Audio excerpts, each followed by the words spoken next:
हाँ जी हाँ जी हाँ जी, अब आ रही आवाज, अब आ जाएगी। ठीक है ठीक है। हाँ जी, तो एक बार फिर से आप सब लोगों का वेलकम अर्जुना जी 2024 बैच में। बेटा हम लोग एक नया चैप्टर स्टार्ट करने वाले हैं आज, जिसका नाम है केमिकल बॉन्डिंग। अब अगर मेरा ऑडियो और वीडियो क्लियर है तो अब थम्स अप करो। हाँ, अरे अब आ जाएगी महाराज, अब आ रही है वॉइस आ रही है, क्यों टेंशन ले रहे हो? एक तो मतलब हाँ, अब ठीक है, अब ठीक है। कई लोग तो ऐसे कॉपी पेस्ट तैयार रखते हैं, वॉइस आ भी गई फिर भी उनको पता नहीं है, वो मारे जा रहे हैं, आवाज नहीं आ रही, आवाज नहीं आ रही। अब आ गई है भाई, अब आ गई, ठीक है ठीक है। हाँ ठीक है, अब सही है सब कुछ, एकदम बढ़िया, जोरदार, बहुत बढ़िया बहुत बढ़िया बहुत बढ़िया। हाँ जी हाँ जी हाँ जी। तो आप लोगों को बहुत बहुत बधाई हो, नया चैप्टर की आज शुरुआत हो रही है। लास्ट क्लास में हम लोगों ने पीरियोडिक क्लासिफिकेशन खत्म कर दिया था, एक बहुत ही इंपॉर्टेंट चैप्टर, लेकिन बहुत ही आसान सा चैप्टर। और मुझे उम्मीद है कि लास्ट चैप्टर खत्म हुआ क्लास में आप लोगों ने घर पे उसका रिवीजन भी बहुत बढ़िया ढंग से कर लिया होगा, है ना? अब बहुत सारे लोग बोलेंगे सर क्या बात कर रहे हो, मतलब आप हैं ऐसे कैसे सोच सकते हो आप हमारे बारे में कि यहां पर चैप्टर खत्म हुआ और हमने घर पे रिवीजन कर लिया? सर ये तो बहुत गलत सोच रहे हो आप, हमें जानते नहीं इसका मतलब है नहीं क्या? अरे किया है क्या, ईमानदारी से बताओ, किया है पक्का? ना ना, यस, हाँ ये देखो, ये नो वाले वही लोग हैं, है ना? तो भाई ये बैकलॉग मत होने दो यार, बैकलॉग मत होने दो, बैकलॉग को खत्म रखो, जितना कम से कम हो सके ना उतना बैकलॉग रहे तो उतना बढ़िया है ना? क्योंकि बैकलॉग होना मतलब अपने आप में ही कॉन्फिडेंस लूज होना, है ना? बैकलॉग जितना ज्यादा, कॉन्फिडेंस उतना कम, सीधी सी बात है, both are inversely proportional to each other. तो जितना बैकलॉग कम होगा, थोड़ा कॉन्फिडेंट, थोड़ा छाती चौड़ी करके चलोगे आप लोग, है ना? यार दोस्तों से मिलोगे, कोई बोलेगा मेरे 4 चैप्टर या और बैकलॉग है, कोई बोलेगा 2 चैप्टर है, कोई बोलेगा यार 3 चैप्टर का ये नहीं किया वो नहीं किया। तुम्हारा अगर होगा ना, तुम वैसे सोचोगे अरे अपना कोई बैकलॉग नहीं, इन लोगों से तो मैं वैसे ही आगे हूं, है ना? थोड़ा इंसान मोटिवेटेड फील करता है ना? है ना? हाँ ठीक है दादा, तो स्टार्ट करें फिर चैप्टर, है ना? केमिकल बॉन्डिंग लिख लो इस पे, और भैया कसम खा लो। किसकी? मेरी मत खाना भाई, अपने हिसाब से देख लियो किसकी खानी है तुम्हें। ये जो चैप्टर है ये भाई केमिस्ट्री की जान है ना? हर इंसान की जान कहीं ना कहीं बसी होती है किसी ना किसी चीज में। पहले पुरानी मूवीज में किसी वो देखे तुमने, अलिफ लैला, और वो मतलब पहले आते थे ऐसे, है ना? तो किसी किसी इंसान की जो जान है वो तोते में बसी होती थी, किसी की जान कहीं बसी होती थी। वैसे केमिस्ट्री की जो जान है वो कहां बसती है? केमिकल बॉन्डिंग में बसती है भाई। इस पे चांद तारे सितारे जो बनाने बना लो, है ना? बहुत सारे लोग तो चांद तारे बनाते, कुछ लोग यहाँ लिखते भी हैं ABC, है ना? XYZ, है ना? जो मर्जी हो ऐसे लिखते हो ना तुम लोग। अरे तुम में से भी कई होंगे, है ना, ऐसे दिल फेक आशिक, है ना, जो कुछ ना कुछ लिखते होंगे इधर, है वो जो भी लिखना है तुम लिख लो, है ना? पता नहीं, मुझे भी नहीं समझ में आता लोग क्यों लिखते हैं, पता नहीं, ऐसा लिखने से उनको याद ज्यादा रह जाता है ना? ऐसा होता है क्या? अबे अलिफ लैला नहीं देखी क्या तुम लोगों ने? अरे जब हम बच्चे थे वही थे यार, हमारे वाले प्रोग्राम में यही होते थे। हाँ, कोई कह रहा है अलिफ लैला नहीं देखी सर, शीला तो जरूर देखी। वह सालों, मतलब हद है। हाँ, शीला की लीला देखी है। चलो, तो केमिकल बॉन्डिंग स्टार्ट करने जा रहे हैं, बहुत इंपॉर्टेंट चैप्टर, बहुत ही इंपॉर्टेंट, और बहुत ही आसान, बहुत आसान है। अगर आप लोग पिछला चैप्टर अगर आप लोगों ने अच्छे से किया है ना, पिछला चैप्टर अगर आप लोगों ने अच्छे से किया है, और ये वाला जो चैप्टर है आपको बहुत अच्छे ढंग से समझ में आएगा। अगर आपको पिछले वाले चैप्टर में ये दिक्कत है कि वैलेंस इलेक्ट्रॉन्स कितने होते हैं, आयनाइजेशन एनर्जी क्या होती है, इलेक्ट्रॉन की एंथैल्पी क्या होती है ना, तो अगर इन सारी चीजों में दिक्कत है तो भैया हो सकता है इस चैप्टर में भी दिक्कत आए। इसीलिए मैं आपसे कह रहा हूं, हाथ जोड़ के विनती कर रहा हूं, है ना, हाथ जोड़ के मेरा आप लोगों से निवेदन है कि ये जो शुरू वाले 1-2 लेक्चर हैं, ये लेक्चर कंप्लीट होने से पहले पहले आप लोग जो पिछला चैप्टर है उसको रिवाइज कर लें, ठीक है ना? नहीं तो भाई तुम मुझे परेशान करोगे, फिर बार बार लिखोगे सर कुछ नहीं समझ में आ रहा, है ना? बहुत सारे लोग ऐसे लिखते हैं ना, सर कुछ नहीं समझ में आ रहा। अरे इंसान को भाई कुछ तो समझ में आता है ना यार, कुछ तो समझ में आता है। स्क्रीन पे दिखता है मैं हूं, एक मास्टर है, एक बंदा है सामने, चश्मा लगा रखा है, साथ में माइक लगा रखा है, हाथ में पेन ले रखा है, कुछ तो लिख रहा है इसके ऊपर, कुछ तो समझ में आता है ना यार इंसान को। ऐसे थोड़ी ना होता सर कुछ नहीं समझ में आ रहा, हद है मतलब, है क्यों? अरे कुछ नहीं, मैं कोई वो एलियन वाली लैंग्वेज थोड़ी ना बोल रहा हूं यार, ऐसे थोड़ी ना होता है कि कुछ नहीं समझ में आ रहा, वो लिख देते हो ऐसे। यहां पे जैसे पढ़ते कुछ नहीं समझ में आ रहा, साला यहां गला फाड़ के पढ़ा रहे हैं पिछले 1 घंटे से, कोई लिख देता है कुछ नहीं समझ आ रहा, यहां टेंशन अलग किस्म की, है ना? तो भाई कुछ भी लिखने से पहले थोड़ा सोचा करो, है ना। कुछ भी लिखने से पहले थोड़ा सोचा करो। मास्टर है यहाँ पे, पालतू में शौक वोक लग जाएगा, उसको कोमा में चला जाएगा, पढ़ाना भी है ना। हाँ, कुछ ऐसे बम मत फोड़ दिया करो एकदम से। ऐसे लिख दो सर थोड़ा सा समझ में आ रहा है ना। फिर भी भाई किसी भी बात को कहने का यार तरीका होता है ना। नहीं समझ में आ रहा, मान लिया, थोड़ा कम समझ में आ रहा है, थोड़ा समझ में आ रहा है सर, बढ़िया कोई कुछ नहीं समझ, जड़ से ही काट दिया साला, है ना। हाँ, ऐसे मत करना भाई यार, कमजोर दिल के आदमी हम लोग। आइए आज वाला जो सेशन है इसमें क्या पढ़ने वाले हैं, ठीक है ना। तो देखो इसका जो नाम है चैप्टर का, वही चीख चीख के कह रहा है केमिकल बॉन्डिंग। तो सबसे पहले मैं आपको बताऊंगा कि ये जो बॉन्ड होता है वो होता क्या है। यस, मैं आपको बताऊंगा कि जो बॉन्ड है वो होता क्या है। दूसरी चीज, बॉन्ड बनता क्यों है ना, कॉज ऑफ बॉन्ड फॉर्मेशन। अगर बॉन्ड ना बनता तो किसी की सेहत पे क्या फर्क पड़ता है ना, बॉन्ड क्यों बन रहा है ये आज वाली क्लास में देखेंगे। फिर उसके बाद आपका जाना पहचाना, और मेरे हिसाब से कम नाम तो याद ही होगा। अरे सुना सुना लग रहा है क्या नाम, या सुना सुना, ऑक्टेट रूल, मतलब नाम तो सुना ही है ना इतना तो। यस, हाँ। और सबसे लास्ट में लुईस स्ट्रक्चर के बारे में पढ़ेंगे। आप लोगों ने लुईस स्ट्रक्चर बनाना तो सीखा ही होगा बचपन में, छोटी क्लासेस में आप लोग लुईस स्ट्रक्चर बनाते हो, गोले बनाते थे ना, ऑक्टेट बनाते थे, याद है, याद है। यस यस, है ना। तो वो सारी चीजें आज वाले सेशन में हम लोग देखने वाले हैं। मैंने कहा जैसे एक बहुत ही आसान सा चैप्टर है, लेकिन मैं फिर कह देता हूं एक बड़ा चैप्टर है ना। ये जो चैप्टर है ये अपने आप में काफी बड़ा चैप्टर है बेटा। ऑलराइट, हाँ, तो इस बात का ध्यान रखें आप। रिवाइज रेगुलर करते रहें, नेक्स्ट क्लास में आने से पहले पिछला वाला सेशन रिवाइज करके आए, तब सब कुछ अच्छे से चलेगा, नहीं तो गड़बड़ हो सकती है, दिक्कत हो सकती है। एक छोटी सी इंफॉर्मेशन मैं आप लोगों को दे देता हूं, है ना दादा। एक छोटी सी इंफॉर्मेशन है, कल वाला जो सेशन है, सुन लो कान खोल के, कल वाला जो सेशन है हो सकता है आपको रिकॉर्डेड फॉर्म में मिले, है ना। अब मुझे पता है जैसे ये बात आपको पता लगेगी, बहुत सारे लोग लिखेंगे सर नो, लेकिन भाई रिकॉर्डेड फॉर्म में इसलिए मिल रहा है क्योंकि कल कुछ ऐसे अनअवॉइडेबल सर्कमस्टांसेस हैं जिसकी वजह से मैं लाइव क्लास नहीं ले सकता, है ना। वैसे मैं क्लास मिस करने में बिल्कुल भी विश्वास नहीं रखता हूं, लेकिन कुछ रीजंस की वजह से हो सकता है मैं कल वाली क्लास लाइव ना ले पाऊं। हो सकता है बोला है मैंने, हो सकता है ना। तो उस केस में आपको रिकॉर्डेड मिल सकता है, ठीक है ना। अब देखो, रिकॉर्डेड मिलेगा तो आराम से पढ़ लेना, है ना। ज्यादा कंटेंट नहीं दूंगा, थोड़ा ही कंटेंट दूंगा, आराम से बढ़िया ढंग से पढ़ लेना। ऑलराइट, ठीक है, ठीक है। और नहीं तो अगर मैं रिकॉर्डेड नहीं दूंगा फिर क्या होगा, फिर तो क्लास कैंसिल होएगी, है ना। भाई मैं लाइव ले नहीं सकता, या तो क्लास कैंसिल करो या फिर रिकॉर्डेड से काम चला लो। तो क्लास कैंसिल करना तो गुनाह है ना यार, क्लास कैंसिल क्यों ही करनी। Yes yes yes, class cancel मैं करना नहीं चाहता, इस वजह से मैं चाह रहा हूं आपको रिकॉर्डेड सेशन दे दिया जाए। चलिए फिर आ जाइए, ठीक है। तुम्हारे दिल की भावनाएं मैं समझ सकता हूं, है ना। तुम्हारा मन नहीं लगता ऐसे रिकॉर्डेड में, है ना। तुम्हें लगता होगा ये मास्टर आए और बहुत सारी बकवास करे, लाइव क्लास में हम लोग कुछ ना कुछ यहां लिखते रहे, है ना, मास्टर उसको देख के कुछ ना कुछ रिएक्ट करता जाए, है ना, और हमें मजा आ जाएगा, है ना। तो इसीलिए तुम लोग चाहते हो कि लाइव ही रहे सेशन, है ना, है ना, है ना, है ना। रिकॉर्डेड इसीलिए नहीं चाहते हो, तो मुझे पता है, मुझे पता। कह रहा कैंसिल कर दो, ये देख रहे हो, अरे ये पैराशूट वाले हैं, कैंसिल वाले। पैराशूट भाई कैंसिल नहीं होगी, कैंसिल नहीं होगी, कैंसिल नहीं करूंगा, ना ना ना, कैंसिल नहीं होगी। आ जाओ आ जाओ, अब पढ़ लो पढ़ लो पढ़ लो। हाँ, अरे पढ़ लो भाई, भाई लोगों भाई लोगों भाई लोगों, इधर इधर। सबसे पहली चीज मैं आपको बताने वाला हूं, एक छोटी सी टर्म होती है, एक बहुत ही छोटी सी टर्म होती है, उसके बारे में मैं आप लोगों को इंट्रोड्यूस करता हूं।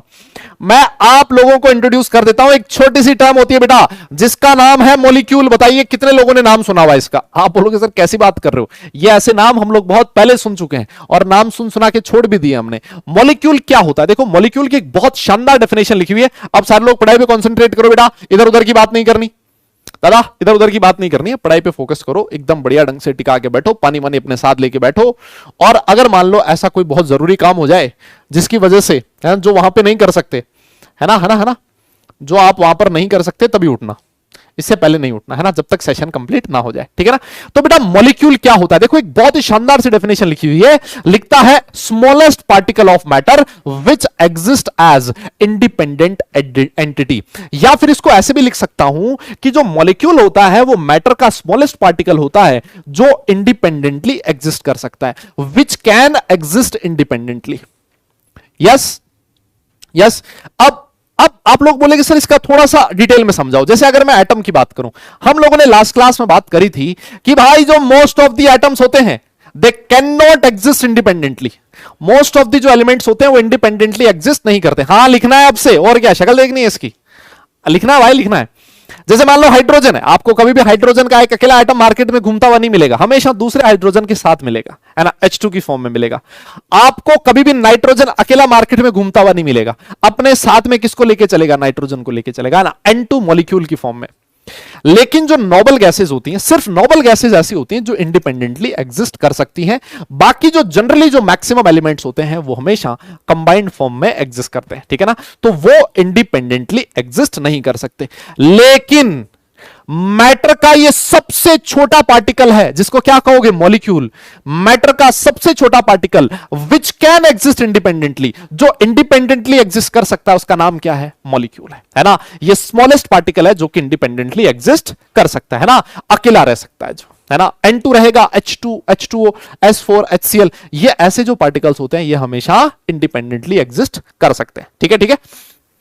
अच्छा, अब देखो अगर मैं मॉलिक्यूल की बात करूं ना, तो बेटा एक होता है होमोन्यूक्लियर मॉलिक्यूल्स, है ना, एक होता है होमोन्यूक्लियर, ऐसा बोल, आपको कई बार नाम सुनने को मिलेगा कि होमोन्यूक्लियर मॉलिक्यूल्स। अच्छा मुझे एक बात बताओ, अरे भाई मुझे एक बात बताओ, होमोन्यूक्लियर मॉलिक्यूल का मतलब क्या है, होमो से क्या समझते हो, सर होमो मतलब सेम, होमोन्यूक्लियर मॉलिक्यूल का मतलब है मॉलिक्यूल्स हैविंग सेम एटम्स। कोई मुझे एग्जांपल बता सकता है क्या? Yes, molecules having same atoms, है ना।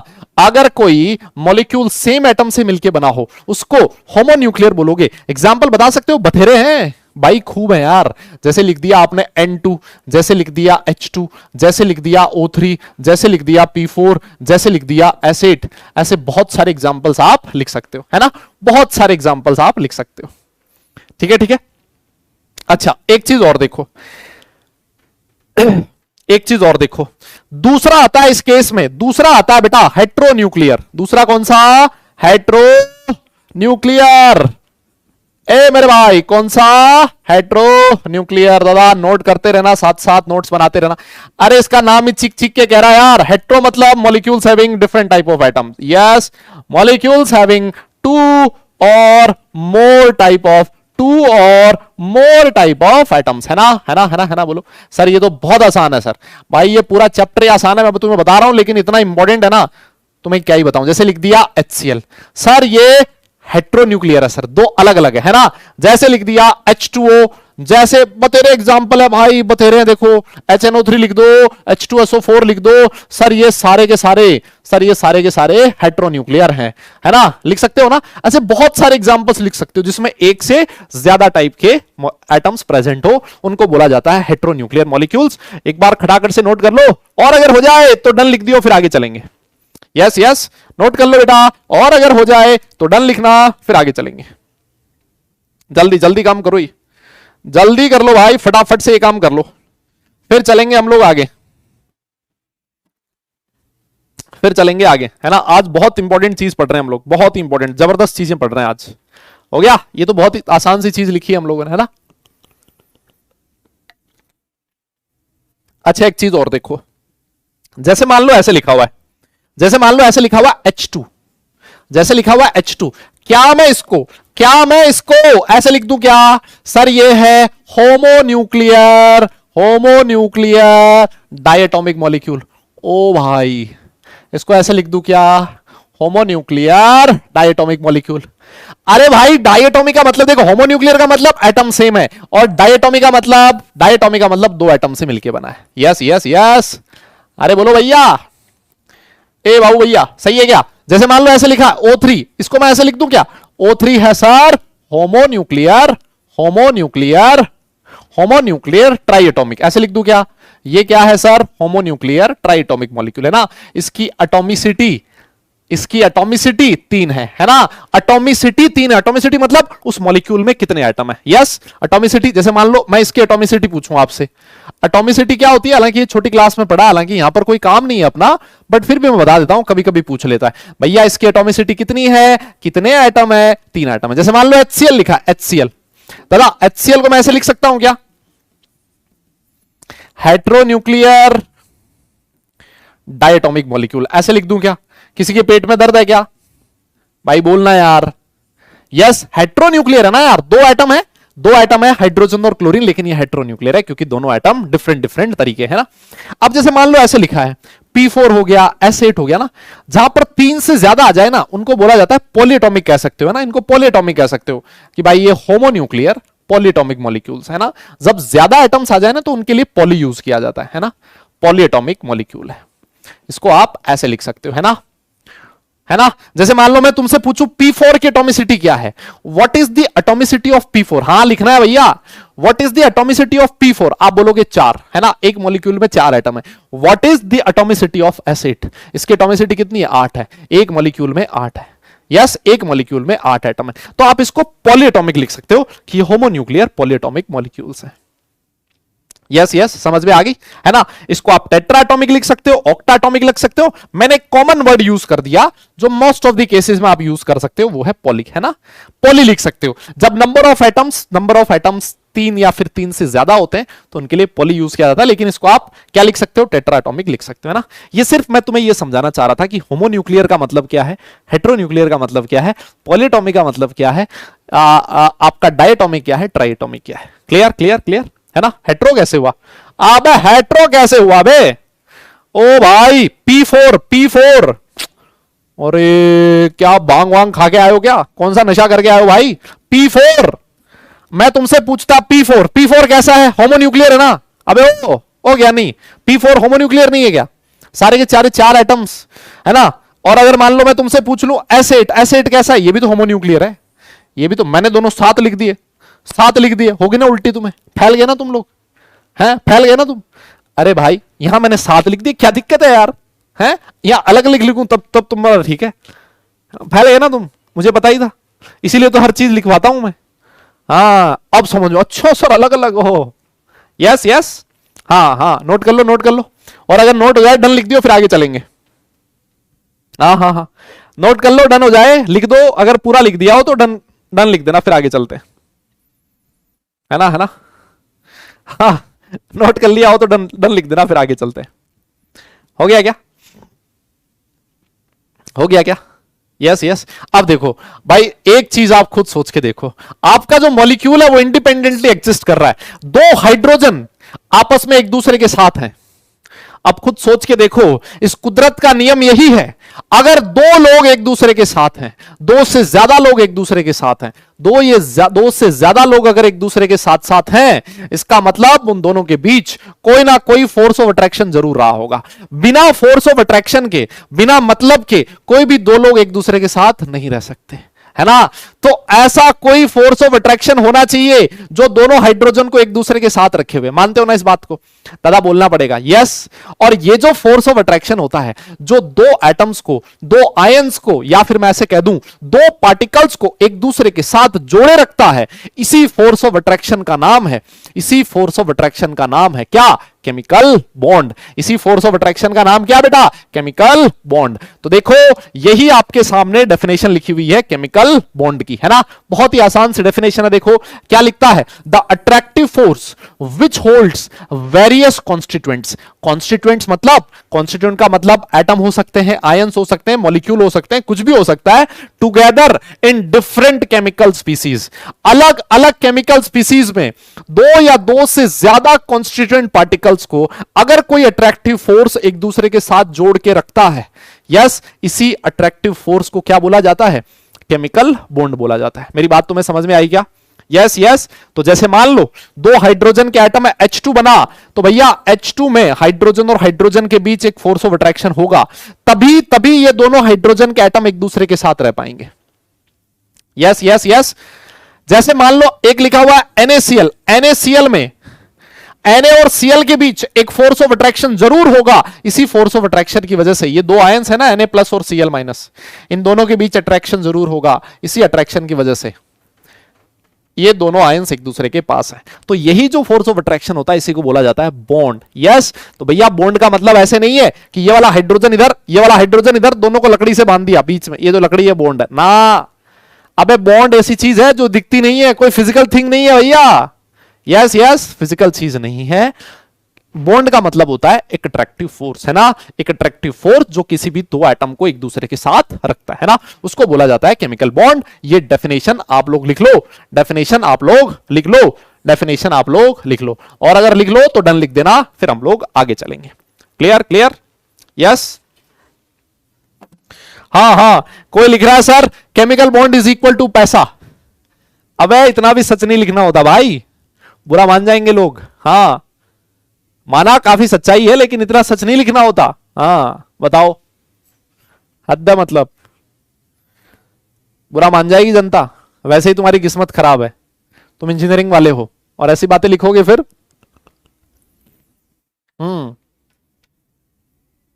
हो गया, हो गया।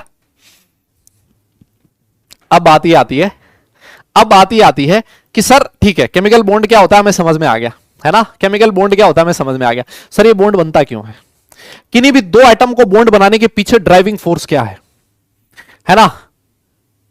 तो देखो भैया, कोई भी जो चीज होती है, कोई भी चीज होती है केमिस्ट्री में, वो स्टेबिलिटी के लिए होती है। कोई भी चीज होती है वो किसके लिए होती है, स्टेबिलिटी के लिए होती है। दो एटम स्टेबल नहीं थे, है ना, घूम रहे थे ऐसे मार्केट में, है ना, मुंह मार रहे थे हर जगह, ये वाला कहीं, ये वाला कहीं, कोई कहीं पे मिल जाए, है ना। लेकिन दोनों अनस्टेबल थे। स्टेबल कम है इसका मतलब एनर्जी ज्यादा है। यस, अब दोनों ने सोचा यार कितने दिन चलेगा ऐसे काम, है ना। एक उम्र ऐसे आती है ना, इंसान बॉन्ड बनाने के बारे में सोच ही लेता है ना, है ना, है ना, है ना। तो यही इनके साथ हुआ, बोले यार बहुत दिन हो गए अकेले रह रहे हैं, है ना, तो एक काम करते हैं, अपना साथी ढूंढते हैं जिसके साथ हम अपना जीवन यापन कर सकें, जिसके साथ हम लोग एक साथ रह सकें, ठीक है ना। ये दोनों पहले बहुत कम स्टेबल थे, लेकिन जैसे ही बॉन्ड बना, जैसे इन दोनों एटम्स के बीच बॉन्ड बना, इनकी स्टेबिलिटी बढ़ गई, है ना। जब दोनों अलग अलग थे ना, तो ये कहीं भी मुंह मार सकता था, लेकिन अब दोनों के बीच बॉन्ड बन गया, तब भैया अब ये कहानी नहीं चलेगी कि मर्जी हो, जहां जो चीज है ना वो नहीं हो पाएगा। बॉन्ड बनते ही स्टेबिलिटी आ जाती है सिस्टम में। यस यस, क्या इस बात से तो आप इत्तेफाक रखते हो, ये तो कुदरत का नियम है यार, है ना। जैसे मान लो किसी बंदे की शादी नहीं होती, लेट से किसी की शादी नहीं हो रही, अकेला है, अकेला है तो मस्त रात को दिन में जब भी उसका मन करेगा पार्टी करेगा, क्लब जाएगा, जो करना हो जो करेगा। लेकिन जिस दिन उसका बॉन्ड बन गया, है ना, तो फिर उसका काम हो जाएगा फिक्स। जैसे ही शाम हुआ फोन आना चाहिए, फोन नहीं आया तो बवाल। यस, इतने बजे सोएंगे तब तक फोन चालू रहना चाहिए। ऐसे लोग भी देखे मैंने, फोन सिराने पे है, फोन चालू है, सामने से बोल रहा है जनता नींद ले रही है इधर, है ना। तो ऐसा भी होता है भाई। यस यस, तो बेटा हमेशा सुनो, केमिस्ट्री भी वही चीज है, ये केमिस्ट्री डेली लाइफ में भी काम में आती है। केमिस्ट्री में बॉन्ड बनता है हमेशा किसके लिए, स्टेबिलिटी के लिए, है ना। और अगर बॉन्ड बनने से स्टेबिलिटी बढ़ रही है, मैंने आपको याद एक चीज बोली थी, क्या आपको एक चीज पता है, क्या आपको एक चीज पता है, लिखा है ना, cause of bond formation, bond बनता क्यों है। बॉन्ड बनने का जो सबसे पहला कारण है वो है tendency to acquire minimum energy.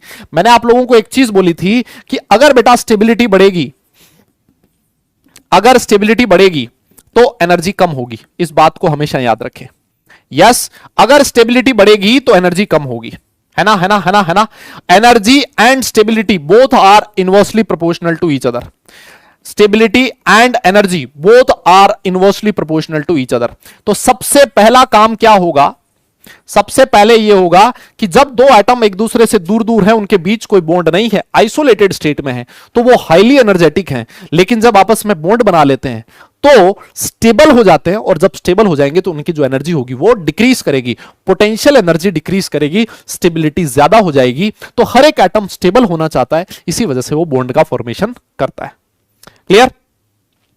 Yes yes yes, अगर जैसे मान लो एक मैं छोटा सा आपके सामने एक ग्राफ बनाने जा रहा हूं, है ना, एक मैं ग्राफ बनाने जा रहा हूं, एक मैं ग्राफ बनाने जा रहा हूं। ये वाला ग्राफ अभी आपको समझ में आए तो अच्छी बात है ना, अभी आपको समझ में आए तो बहुत अच्छी बात है, समझ में ना भी आए तो आगे एक टॉपिक आएगा, वहां पर हम लोग इस ग्राफ को देखेंगे। देखो होता क्या है, होता क्या है, अगर आप एनर्जी का ग्राफ बनाओ ना, अगर आप पोटेंशियल एनर्जी का ग्राफ बनाओ, है ना, पोटेंशियल एनर्जी का ग्राफ बनाओ, मान लो दो एटम एक दूसरे से बहुत दूर दूर हैं, है ना, यहां एक्स एक्सिस पे मैंने लिख दिया इंटरन्यूक्लियर डिस्टेंस, यहां पर लिख दिया इंटरन्यूक्लियर डिस्टेंस, है ना।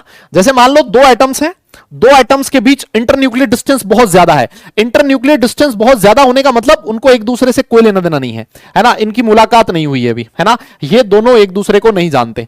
जब एक दूसरे को नहीं जानते, इसका मतलब इनकी जो पोटेंशियल एनर्जी है वो जीरो है, ना अट्रैक्शन है ना रिपल्शन है।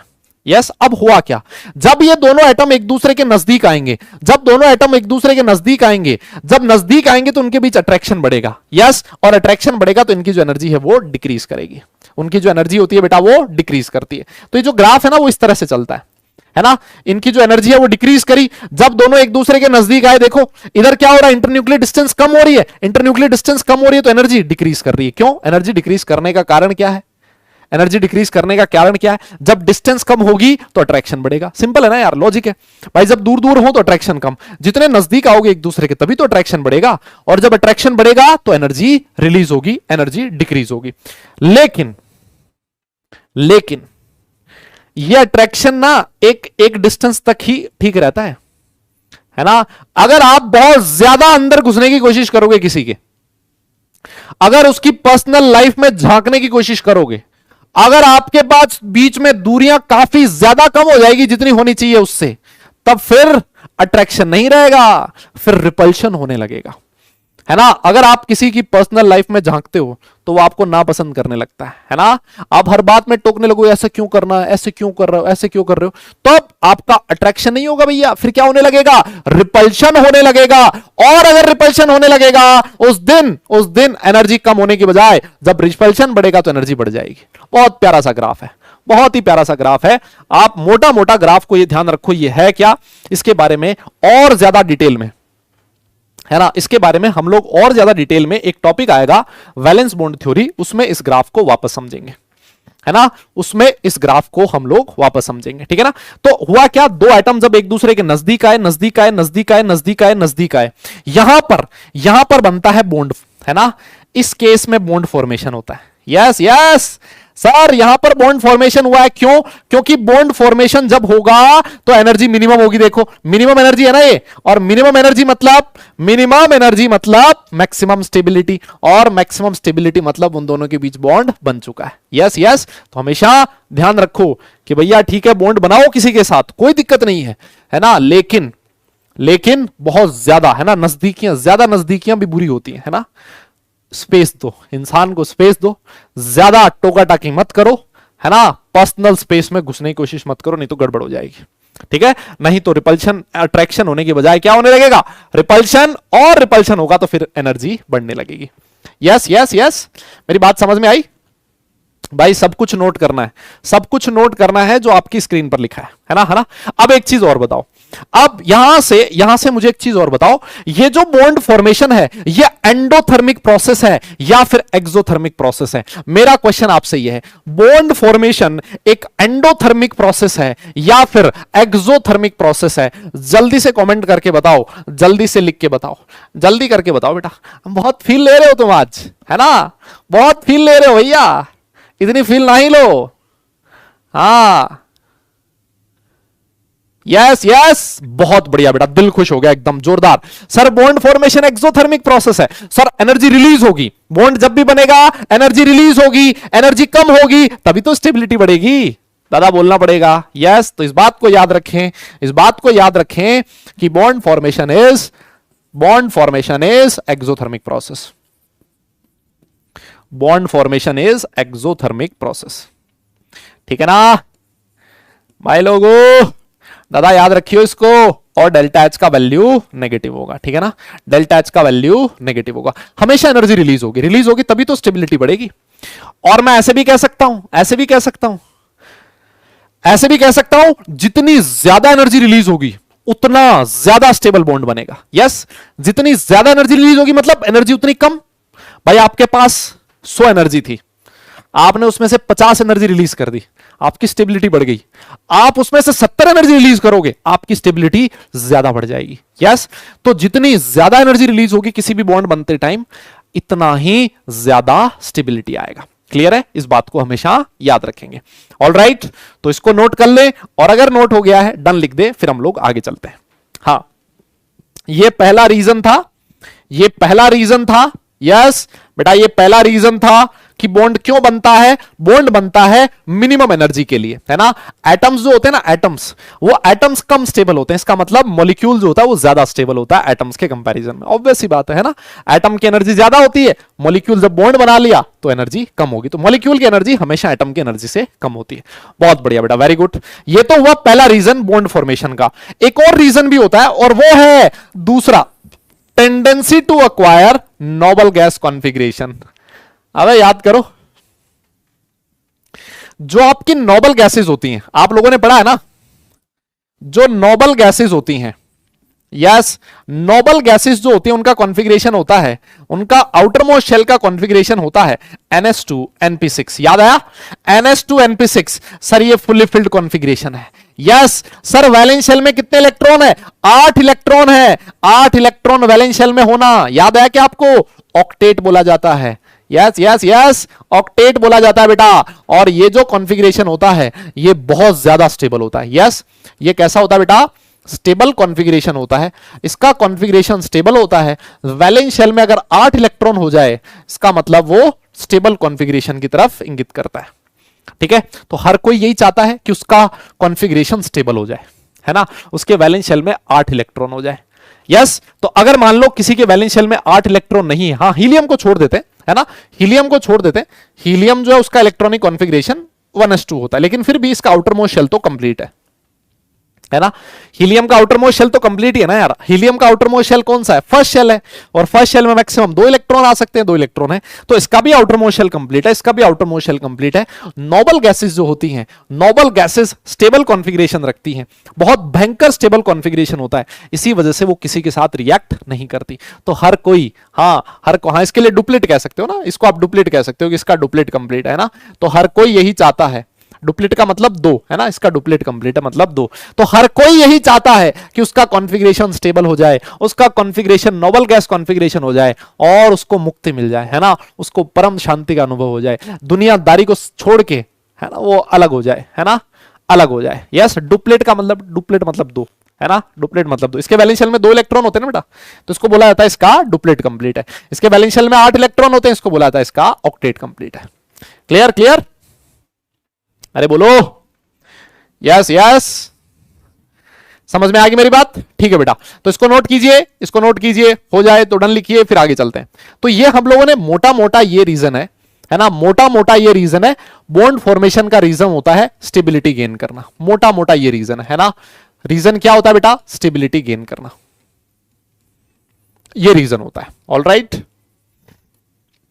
स्टेबिलिटी गेन करना। Clear clear clear? Okay okay okay,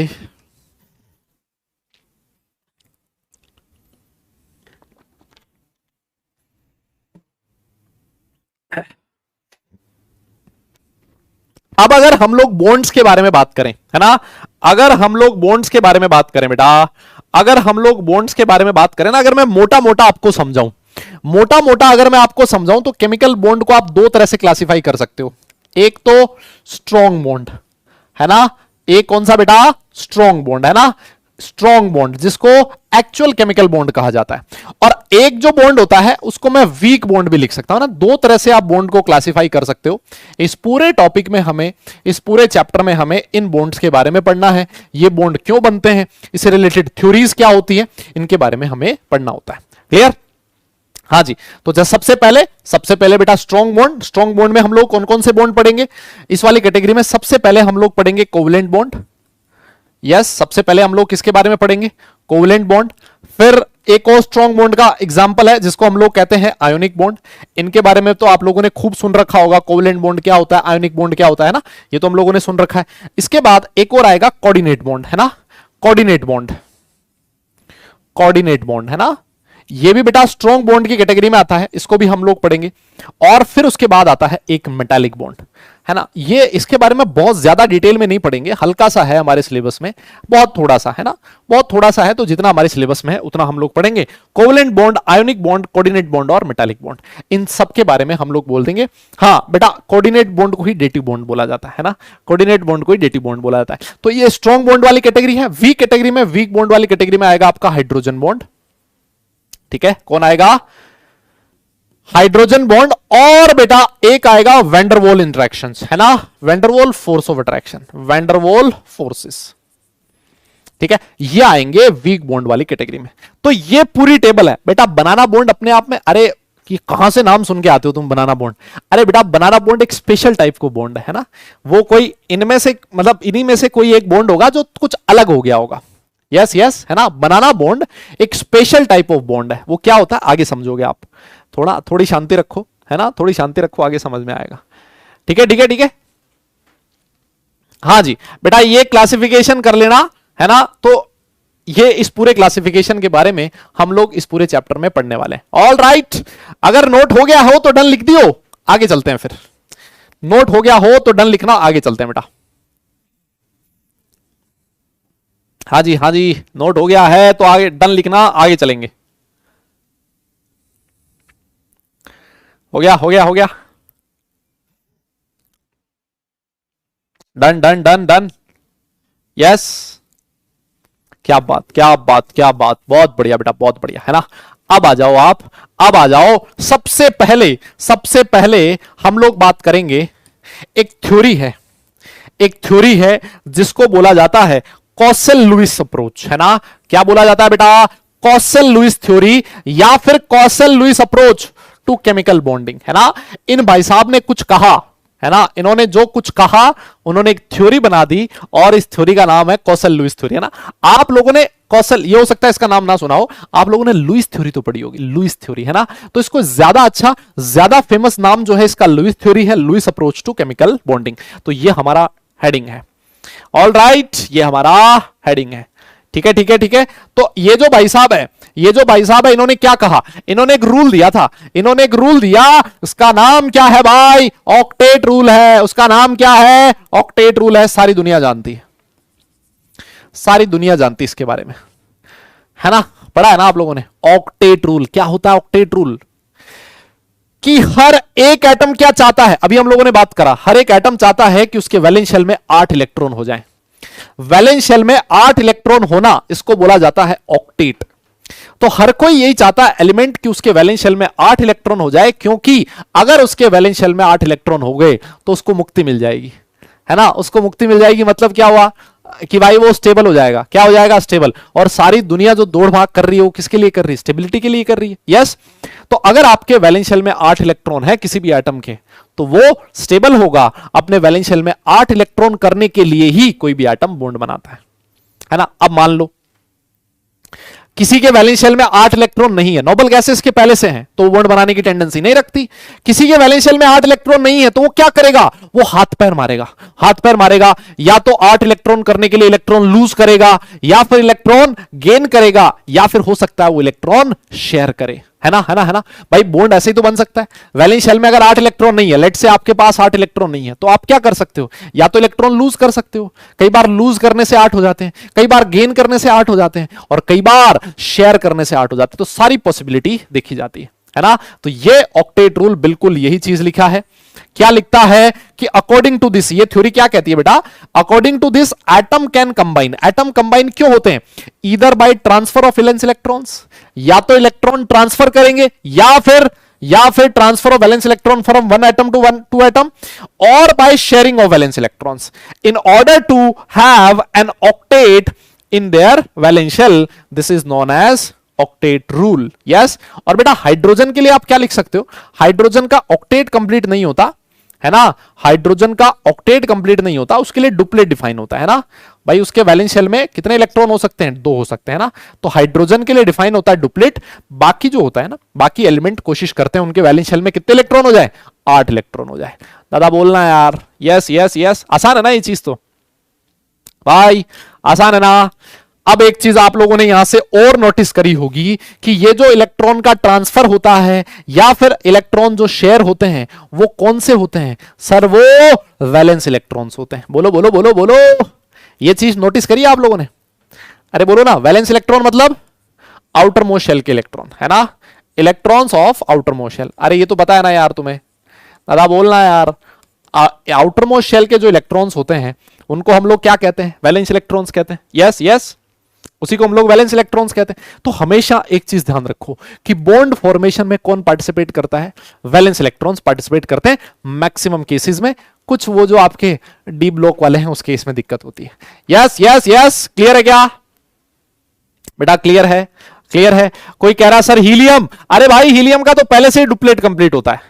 yes, अरे हीलियम तो पहले से ही डुप्लेट कंप्लीट होता है, वो बॉन्ड नहीं बनाता है मुन्ना। वो काहे का बॉन्ड बनाएगा? बेटा नोट कर लो इसको, नोट हो जाए तो फिर हम लोग एग्जांपल्स के बारे में करेंगे। एक बार इसको नोट करो, नोट हो जाए तो डन लिखो, फिर आगे चलते हैं। हाँ हाँ, नोट हो जाए तो बेटा डन लिखना, फिर आगे चलते हैं। नोट हो जाए तो डन लिखना, फिर हम लोग आगे चलेंगे। यस।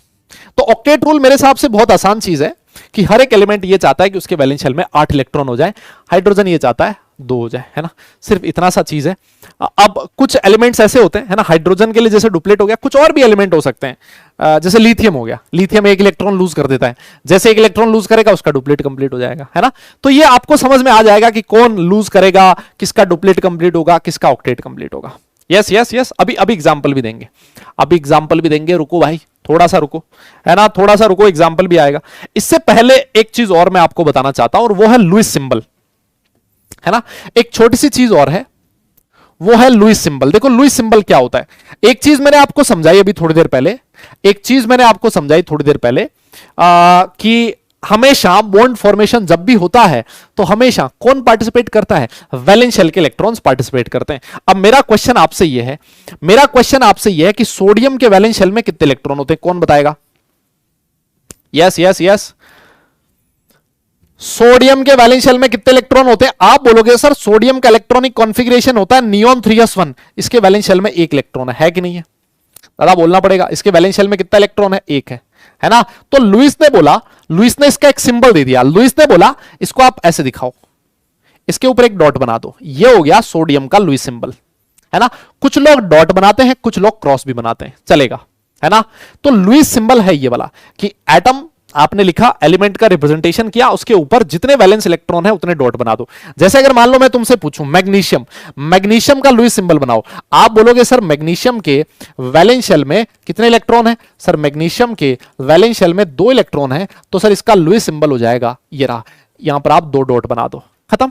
अगर मैं आपसे कहूं कि भाई एल्यूमिनियम, इसका लुईस सिंबल बनाओ, आप बोलोगे सर जितने वैलेंस इलेक्ट्रॉन्स हैं, कितने वैलेंस इलेक्ट्रॉन होते हैं बेटा एल्यूमिनियम के? 3 होते हैं, यस, ये इसका लुईस सिंबल हो गया। बोलो ना यार, दादा बोलना पड़ेगा। जैसे अगर मैं तुमसे कहूं वैलेंस इलेक्ट्रॉन 3 है ना, यहां 3 लिखो ना भाई।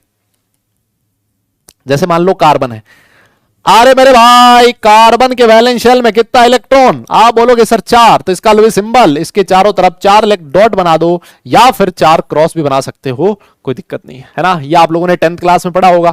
जैसे मान लो नाइट्रोजन है, वैलेंस शेल में 5 इलेक्ट्रॉन होते हैं, सर ये इसका लुईस सिंबल हो गया। ऑक्सीजन है, इसके वैलेंस शेल में 6 इलेक्ट्रॉन होते हैं, ये उसका लुईस सिंबल है। फ्लोरीन है, इसके वैलेंस शेल में 7 इलेक्ट्रॉन होते हैं, ये इसका लुईस सिंबल है ना। ऐसे मर्जी हो जितने बथेरे एग्जांपल्स लिख सकते हो। यस यस, है ना। तो यही चीज इसने लिखी है कि वैलेंस इलेक्ट्रॉन किसको कहा जाता है। अगर आपको पता है तो लिखने की जरूरत नहीं है, अगर आपको नहीं पता है तो आप ये चीज लिख सकते हो, है ना। वैलेंस शेल के इलेक्ट्रॉन्स होते हैं वो बॉन्ड फॉर्मेशन में पार्टिसिपेट करते हैं। ऑलराइट, अगर नोट कर लिया हो तो भैया डन लिखियो, फिर आगे चलते हैं, फिर हम लोग आगे चलते हैं बेटा। अगर नोट कर लिया है तो डन लिखना, फिर हम लोग आगे चलेंगे। हाँ जी हाँ जी हाँ जी, है ना। 10th क्लास में था ना ये सब कुछ, तो आज वाला काफी सारा टॉपिक आपको 10th क्लास वाला ही मिलेगा, है ना। तुम्हें फील आएगा, तुम्हें लगेगा कि हाँ यार चलो ठीक है, कुछ तो आसान वाली चीज चल रही है ना। आपको लगेगा यार कुछ तो इजी चल रहा है यार, है ना। हो गया हो गया हो गया, डन लिखियो भैया, डन लिखियो अगर हो जाए तो। डन डन,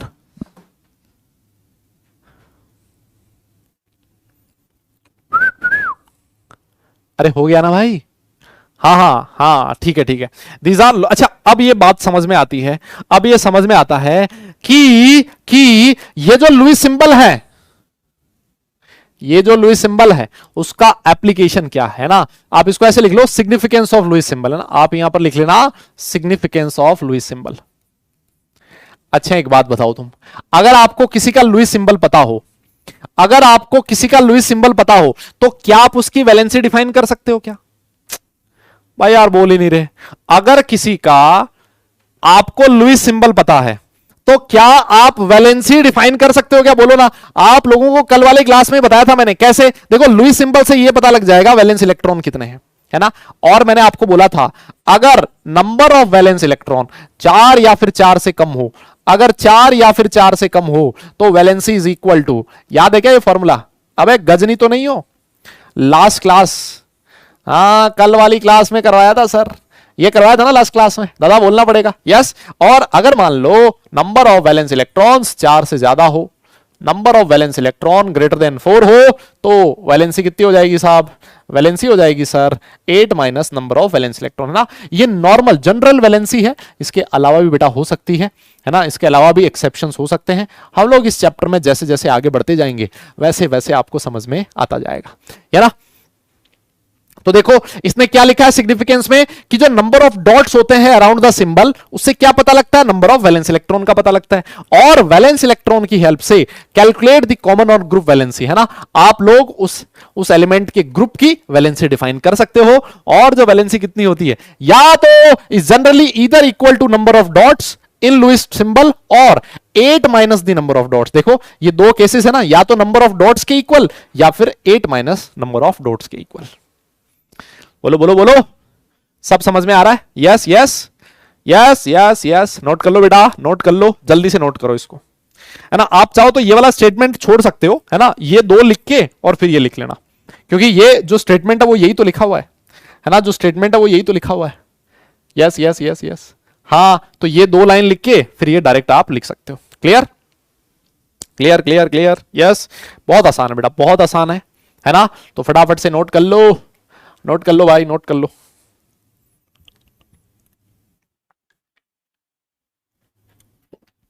और सुनो, कई लोग होते हैं, देखो यार, सबकी लिखने की स्पीड ना अलग अलग होती है। देखो सिंपल सी बात है ना, सबकी लिखने की स्पीड अलग अलग होती है। कुछ लोग जल्दी लिख लेते हैं, कुछ लोग लेट लिखते हैं। तो हो सकता है कई बार मैं थोड़ा कम टाइम दे दूं, कई बार मैं थोड़ा ज्यादा टाइम दे दूं, है ना।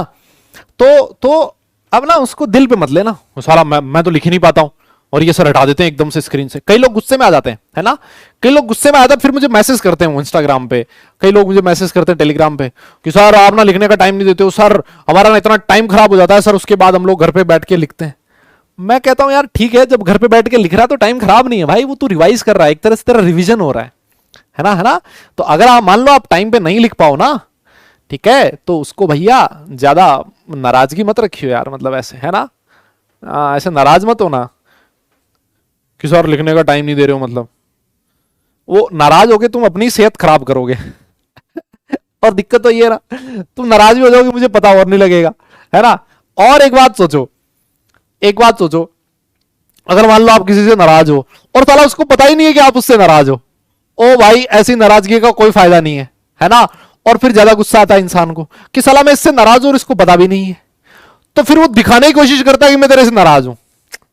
तो नाराजगी मतलब अपना ही दिमाग खराब करना है, हो सकता है सामने वाले को फर्क ही ना पड़े, है ना, है ना, है ना, है ना। आओ आओ आओ, आइए फिर। तो अब बेटा हम लोग चलते हैं आगे, और सबसे पहले हम लोग बात करेंगे कोवलेंट बॉन्ड की। यस, सबसे पहले हम लोग बात करेंगे कोवलेंट बॉन्ड की कि सर ये कोवलेंट बॉन्ड क्या होता है। आज भाई जो सच्चाई निकल रही है ना, जो सच्चाई निकल रही है ना मुंह से, जो डेली लाइफ के एक्सपीरियंसेस निकल के आ रहे हैं ना, मतलब आज कुछ अलग है। क्यों? क्योंकि आज हम लोग बात कर रहे हैं बॉन्ड की, है ना, है ना, है ना। आज हम लोग किसकी बात कर रहे हैं? बॉन्ड की। क्योंकि जब बॉन्ड की बात आती है तो बॉन्ड की बात आती है ना, लोग एकदम से ज्यादा इंटरेस्ट लेने लग जाते हैं बॉन्ड में, है ना। क्योंकि बहुत लोग होते हैं ना बॉन्ड बना नहीं पाते, है ना। और आप लोगों को पता ही है, जो चीज इंसान नहीं कर पाता उसकी उसको लगता है बहुत ज्यादा अहमियत समझ में आती है ना। हाँ, आइए तो बेटा सबसे पहले हम लोग बात करते हैं कोवलेंट बॉन्ड की, और सारी दुनिया जानती है यार कोवलेंट बॉन्ड क्या होता है। सर एक ऐसा बॉन्ड जो कैसे बनता है? एटम्स, इलेक्ट्रॉन्स की शेयरिंग से बनता है। शेयरिंग में कुछ इलेक्ट्रॉन्स पार्टिसिपेट करते हैं, हमेशा कौन से इलेक्ट्रॉन्स होते हैं? वो वैलेंस शेल के इलेक्ट्रॉन्स होते हैं। खत्म। ऐसे बॉन्ड जो म्यूचुअल शेयरिंग ऑफ इलेक्ट्रॉन से बनता हो उसको हम लोग कोवलेंट बॉन्ड कहते हैं। बहुत आसान है, सारी दुनिया जानती है इसके बारे में। देखो लिखता है the attractive force which holds the atom of same और डिफरेंट एलिमेंट। अच्छा, ये जो बॉन्ड है सेम एटम्स के बीच भी बन सकता है, दो डिफरेंट एटम के बीच भी बन सकता है। H2 है जिसमें हाइड्रोजन हाइड्रोजन के बीच बना है, HCl है जिसमें हाइड्रोजन और क्लोरीन के बीच बना है। यस, तो बेटा सेम और different element by mutual sharing of electrons, है ना, by mutual sharing of electrons is known as covalent bond. उसको क्या बोला जाता है? म्यूचुअल शेयरिंग ऑफ इलेक्ट्रॉन से जो बॉन्ड बनता है बेटा उसको क्या कहा जाता है? कोवलेंट बॉन्ड कहा जाता है। यस यस यस, बहुत आसान है ना यार। यस, बहुत ही आसान है, बहुत सिंपल है ना। जैसे मैं अगर आपको एग्जांपल दूं, जैसे अगर मान लो मैं आपको एग्जांपल दूं, एग्जांपल लिखा है बेटा किसका? H2 का। सबसे पहला एग्जांपल लिख लो H2, है ना। अगर मैं आपसे कहूं H2 कैसे बना, ये वही बात होगी ना यार, ये वही बात होगी। मान लो आप सुनो, मान लो जैसे दो दोस्त हैं, है ना, आप हो, आपका एक दोस्त है, और आप लोगों ने सोचा कि भाई अब पढ़ाई तो कर ली, 12th भी हो गया, और फिर उसके बाद किसी कॉलेज से बीटेक भी कर लिया, है ना, और अब बीटेक करने के बाद नौकरी लगी नहीं, तो अब क्या करें, बोले कुछ रेडी वेडी खोल लेते हैं, ना। तो किसी ने सोचा, दो यार दोस्तों ने बोले यार पकोड़े की रेडी लगाएंगे, है ना, तो लेकिन उसके लिए पैसा चाहिए, मान लो 5,000 रुपए की जरूरत है, और 5,000 रुपए की जरूरत है, लेकिन आप दोनों ही कंगाल हो, आप लोगों के पास 5,000 रुपए नहीं है, लेकिन दोनों के पास 2,500 रुपए प्रेजेंट है। कितने हैं? 2,500। अब चाहिए कितने? 5,000 चाहिए। तो आपने कहा यार 5,000 चाहिए, तो क्या करें, एक किसी के पास भी 5,000 नहीं है, तो आपने कहा भाई तू 2,500 दे, तू 2,500 दे, है ना। तो दोनों लोगों ने 2,500 रुपए लिए और एक बिजनेस स्टार्ट कर दिया, है ना। और यही जो 2,500 रुपए दिए, शेयर किए हैं, ये है आपका बॉन्ड। यस, तो ये जो आपने बिजनेस बनाया है, ये कौन सी टाइप का होगा? कोवेलेंट टाइप का होगा। ठीक है, ठीक है, ठीक है, समझ में आई मेरी बात? अबे भाई कह रहा सर ऐसे मत बोलो, लोग ना वो चाय वाले और वो पान वाले और वो पता नहीं वो वाले बन के लोग भाई करोड़पति बन गए। तुम ऐसे मत सोचो भाई, आजकल कुछ भी बिकता है। हाँ, है ना, वो सुना नहीं तुमने, वो फलाना चाय वाला, वो फलाना ये वाला, फलाना ये वाला, है ना, आईआईटी वाले और आईआईएम वाले और पता नहीं क्या क्या कर लिया लोगों ने। तो भाई तुम भी कुछ बन के दिखाओ यार, हैं, ऐसा कुछ बनो, कोई 200 500 1000 करोड़ की कंपनी बनाओ तुम, नहीं क्या? हाँ, और क्या, आओ आओ। देखो, तो देखो बेटा, H2 आपके सामने लिखा है। हाइड्रोजन सारी दुनिया जानती है कि हाइड्रोजन का इलेक्ट्रॉनिक कॉन्फ़िगरेशन 1s1 होता है। हाइड्रोजन के वैलेंस शेल में एक इलेक्ट्रॉन है, ठीक है ना। और जो दूसरा हाइड्रोजन है बेटा, उसके वैलेंस शेल में भी एक इलेक्ट्रॉन है। अब देखो, इनको क्या चाहिए, इनको डुप्लेट कंप्लीट करना है। डुप्लेट कंप्लीट करना है तो बेचारा क्या करेगा, ये हाइड्रोजन इसके पास जाएगा, बोले यार देख भाई मेरे पास एक है, एक और चाहिए। हाइड्रोजन बोलेगा ठीक है तू मेरा भाई है, एक इलेक्ट्रॉन ले जा मेरा। इस हाइड्रोजन का डुप्लेट कंप्लीट हो गया। अब ये हाइड्रोजन बोलेगा यार एक बात बता, मतलब तूने मेरा एक इलेक्ट्रॉन लिया तो मैं भी तेरा एक इलेक्ट्रॉन लूंगा। बोले ठीक है ले जा। इन दोनों ने एक एक इलेक्ट्रॉन शेयर कर लिया। यस यस यस, तो बेटा ये जो इलेक्ट्रॉन है इनको बोला जाता है शेयर्ड इलेक्ट्रॉन्स। क्या बोला जाता है बेटा? इनको क्या कहा जाएगा? Shared electrons. यस, और दोनों के बीच, या फिर इनको कई जगह बॉन्ड पेयर ऑफ इलेक्ट्रॉन्स भी कहा जाता है। ठीक है, इनको क्या कहा जाता है बेटा? बॉन्ड पेयर ऑफ इलेक्ट्रॉन्स भी कहा जाता है। अब दोनों के बीच आप खुद सोच के देखो, दोनों के बीच एक एक इलेक्ट्रॉन शेयर हुआ है, एक एक इलेक्ट्रॉन शेयर हुआ है, तो बेटा दोनों के बीच क्या बनेगा? सिंगल बॉन्ड बनेगा, है ना। एक एक इलेक्ट्रॉन शेयर किया है और एक इलेक्ट्रॉन की शेयरिंग से कौन सा बॉन्ड बनता है? सिंगल बॉन्ड बनता है। ये तो आप लोगों को पता ही है, इसमें तो कोई दिक्कत है ही नहीं। यस यस, बहुत आसान चीज है ना, बहुत आसान चीज है ये तो। लेकिन एक चीज ध्यान रखियो, ऐसे नहीं होगा कि यह हाइड्रोजन बोले मैं एक इलेक्ट्रॉन शेयर कर लूंगा, ये बोले मैं नहीं करूंगा। भैया इधर बेईमानी नहीं चलती, दोनों करेंगे तो दोनों करेंगे, नहीं तो दोनों ही नहीं करेंगे। इसने शेयर किया एक तो ये भी शेयर करेगा एक। मान लो कोई एक एटम 2 शेयर कर रहा है तो दूसरा भी 2 शेयर करेगा। एक एटम 3 शेयर कर रहा है तो दूसरा भी 3 शेयर करेगा, है ना। शेयरिंग हमेशा सेम नंबर ऑफ इलेक्ट्रॉन्स की होती है। ऐसा नहीं होता कि एक एटम 1 शेयर कर ले और दूसरा 2 करे, नहीं, ऐसे नहीं चलेगा। ठीक है, अब देखो, जैसे एक और एग्जांपल लेता हूं मैं, आपके सामने लिखा है Cl2। Yes, Cl2। अब भैया आप सारे लोग जानते हो, क्या जानते हैं सर? हम बहुत सारी चीजें जानते हैं। आप पूछो आपको क्या जानना है? क्लोरीन के वैलेंस शेल में कितना इलेक्ट्रॉन होता है? आप बोलोगे सर 7 इलेक्ट्रॉन होता है। कितने? 7 इलेक्ट्रॉन होता है। यस, ये रहे 7 इलेक्ट्रॉन्स। और जो बेटा दूसरा क्लोरीन है, इसके वैलेंस शेल में भी 7 है। यस यस यस, इसके भी 7 है। तो इसके वाले जो इलेक्ट्रॉन्स है उनको ऐसे दिखा देते हैं क्रॉस से, है ना। इसको ऐसे दिखा दे, किसी को दिक्कत थोड़ी ना है, इसके साथ दिखा दी। अब देखो, ना तो इसका ऑक्टेट कंप्लीट है बेटा, ना ही इसका ऑक्टेट कंप्लीट है। इसको भी एक इलेक्ट्रॉन की जरूरत है, इसको भी एक इलेक्ट्रॉन की जरूरत है। दोनों क्या करेंगे? दोनों एक एक इलेक्ट्रॉन शेयर करेंगे। देखो क्लोरीन ने ये वाला इलेक्ट्रॉन इसके साथ शेयर किया, इस क्लोरीन को मजा आ गया, इसका ऑक्टेट कंप्लीट हो गया। यस, ये वाला इलेक्ट्रॉन क्लोरीन ने इसके साथ शेयर किया, तो इस क्लोरीन ने अपना एक इलेक्ट्रॉन इसके साथ शेयर किया। देखिए भाइयों, दोनों के बीच आज एक सिंगल बॉन्ड बन चुका है। यस, आज इन दोनों के बीच क्या बन गया? सिंगल बॉन्ड बन। अब वो सर कैसे पता लगा है सिंगल बना? अब दोनों ने एक एक इलेक्ट्रॉन शेयर किया ना, बोलना यार, दोनों ने क्या किया है? एक एक इलेक्ट्रॉन शेयर किया। तो एक एक इलेक्ट्रॉन शेयर होगा तो सिंगल बॉन्ड बनेगा, है ना। बोलो, देखो ऐसे समझो। अब ये देखो क्लोरीन जो है ना, क्लोरीन के पास ये वाले जो इलेक्ट्रॉन है, एक एक इलेक्ट्रॉन तो इसने बॉन्ड फॉर्मेशन में काम में ले लिया। अब आप खुद सोच के देखो, क्या इस क्लोरीन के पास 6 इलेक्ट्रॉन ऐसे हैं जिन्होंने बॉन्ड फॉर्मेशन में पार्टिसिपेट नहीं किया? मानते हो इस बात को? दादा हाँ ना बोलना यार। 6 इलेक्ट्रॉन ऐसे हैं इसके पास जिन्होंने बॉन्ड फॉर्मेशन में पार्टिसिपेट नहीं किया। तो जो इलेक्ट्रॉन बॉन्ड फॉर्मेशन में पार्टिसिपेट नहीं करते उनको क्या बोला जाता है? उनको बहुत सारे नाम दे सकते हो आप, है ना। इनको क्या बोला जाता है बेटा? ये वाले जो इलेक्ट्रॉन्स हैं जो कि बॉन्ड फॉर्मेशन में पार्टिसिपेट नहीं कर रहे, इनको क्या बोला जाता है? आप इनको बोल सकते हो नॉन बॉन्डिंग इलेक्ट्रॉन। क्या बोल सकते हो बेटा? Non bonding electron. कोई बोले सर मैं कुछ और भी कह सकता हूं क्या? बिल्कुल कह सकता है भाई। तो नॉन बॉन्डिंग की जगह अनशेयर्ड इलेक्ट्रॉन्स भी कह सकता है ना, क्योंकि ये शेयर थोड़ी ना हुए हैं, इनको आप अनशेयर्ड इलेक्ट्रॉन्स भी कह सकते हो। Yes yes. या फिर किसी का और ज्यादा कहने का मन हो तो बेटा एक और नाम होता है जिसको बोला जाता है लोन पेयर ऑफ इलेक्ट्रॉन्स। क्या बोला जाता है ना? Lone pair of electron. अब यहां पर थोड़ा सा टेक्निकल है, थोड़ा सा टेक्निकल है, सुनियो सुनियो, हाँ थोड़ा सा टेक्निकल है। वैसे अगर मान लो ये वाला क्लोरीन है, मैं आपसे पूछूं, अगर मैं आपसे पूछूं क्या कि एक बात बताओ, ये जो क्लोरीन है इसके पास नॉन बॉन्डिंग इलेक्ट्रॉन कितने हैं? कितने बोलोगे? ये जो क्लोरीन है इसके पास नॉन बॉन्डिंग इलेक्ट्रॉन कितने हैं? कितने बोलोगे? जल्दी बोलो, जल्दी बोलो। अरे भैया कितने हैं नॉन बॉन्डिंग इलेक्ट्रॉन? जल्दी बताओ। कितने लिख दूं?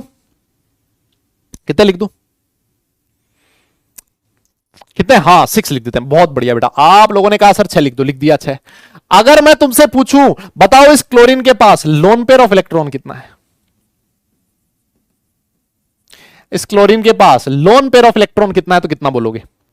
अगर आपसे कोई पूछे कि इस क्लोरीन के पास लोन पेयर ऑफ इलेक्ट्रॉन्स कितने हैं तो कितने बोलोगे? जल्दी बोलो। लोन पेयर ऑफ इलेक्ट्रॉन्स कितने हैं तो कितने बोलोगे? हाँ यहां पर कई सारे लोग निपट जाते हैं। बेटा इसके पास लोन पेयर कितना है? 3 है ना। यहां 6 मत कह देना। अरे भाई पेयर का मतलब क्या हो गया? 2। पेयर का मतलब 2। 6 इलेक्ट्रॉन है लेकिन पेयर कितने हैं? 3। 2 से एक पेयर बनता है ना, ये तो पता है ना।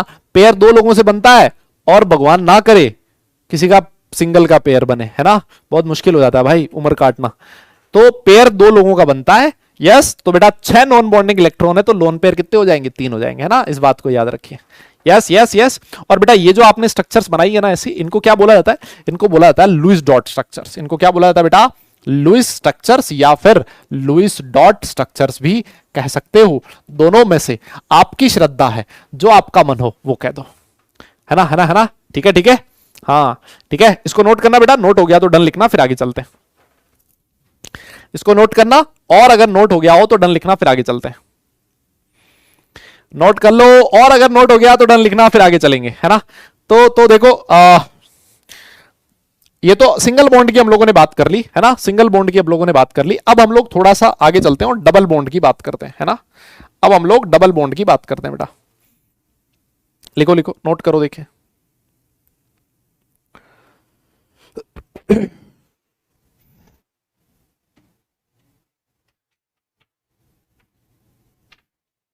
यस हो गया, हो गया, ये तो हो गया होगा, बहुत आसान है ना। ये तो हो गया होगा बेटा, बहुत आसान है ये तो। अब देखो कुछ कुछ 2-3 चीजें लिखी हुई है ना, कुछ 2-3 चीजें लिखी हुई है, या फिर 2-3 चीजों से पहले और एग्जांपल लिख लेते हैं। देखो जैसे मान लो ऐसे लिखा हुआ है, जैसे मान लो मैं आपसे कहूं O2 की बात करूं, सर O2 कैसे बना है ना। O2 कैसे बना? आप बोलोगे सर ऑक्सीजन है, ऑक्सीजन के वैलेंस शेल में 6 इलेक्ट्रॉन है। कितने? 6 इलेक्ट्रॉन है सर। इसका ऑक्टेट कंप्लीट नहीं है सर, कितने इलेक्ट्रॉन चाहिए इसको? 2 इलेक्ट्रॉन चाहिए। यस, एक और ऑक्सीजन इसके पड़ोस में लिख दो, सर इसके वैलेंस शेल में भी 6 इलेक्ट्रॉन है, सर इसका भी ऑक्टेट कंप्लीट नहीं है। दोनों को 2-2 इलेक्ट्रॉन की दरकार है। इस ऑक्सीजन ने ये 2 इलेक्ट्रॉन इसके साथ शेयर कर दिए, इस ऑक्सीजन ने ये 2 इलेक्ट्रॉन इसके साथ शेयर कर दिए, तो इसके पास 6 थे, 2 और मिल गए, कितने हो गए? 8 हो गए सर। और एक चीज देखिए, इसके पास दोनों ने 2-2 इलेक्ट्रॉन शेयर किए हैं बेटा, दोनों ने 2-2 इलेक्ट्रॉन शेयर किए हैं, तो क्या होगा? ऑक्सीजन ऑक्सीजन के बीच, ऑक्सीजन ऑक्सीजन के बीच क्या बन गया? डबल बॉन्ड बन गया। बोलो, ऑक्सीजन ऑक्सीजन के बीच क्या बन गया बेटा? डबल बॉन्ड बन गया। बताओ कोई दिक्कत है क्या इसमें? आसान है? अरे बोलना है यार। यस यस, बहुत आसान है ये चीज तो, है ना। और इस ऑक्सीजन के पास कितने लोन पेयर हैं? 2 लोन पेयर, है ना। इस ऑक्सीजन के पास भी कितने लोन पेयर हैं? 2 लोन पेयर है। बोलो ना यार, क्लियर है ना, बहुत आसान चीज है ना। Yes yes. जैसे मान लो एक और एग्जांपल लिख लेते हैं हम लोग, CO2 कार्बन डाइऑक्साइड, है ना, जिसको तुम लोग रोज छोड़ते हो, यस बेटा कार्बन है, कार्बन है, कार्बन, कार्बन लिखा आपने, कार्बन के वैलेंस शेल में कितने इलेक्ट्रॉन? सर 4 इलेक्ट्रॉन होते हैं, ये देखो आपने ऐसे लिख दिए 4। और आपने लिखा ऑक्सीजन, सर ऑक्सीजन के वैलेंस शेल में अभी आपने बोला कितने इलेक्ट्रॉन होते हैं? 6। इधर भी ऑक्सीजन लिखा, इसके वैलेंस शेल में भी कितने? 6। अच्छा इधर बना दिया क्या हमने डॉट?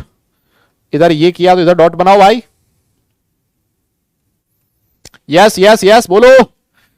अब देखो ये वाला जो कार्बन है, इसको कितने, इस ऑक्सीजन को कितने चाहिए? 2 इलेक्ट्रॉन चाहिए। 6 तो है, 2 और चाहिए। लो कार्बन ने बोला ले जा, खुश रहे, है ना, जी ले अपनी जिंदगी। ये ऑक्सीजन 6 थे, कार्बन ने बोला 2 ले जा, जी ले अपनी जिंदगी।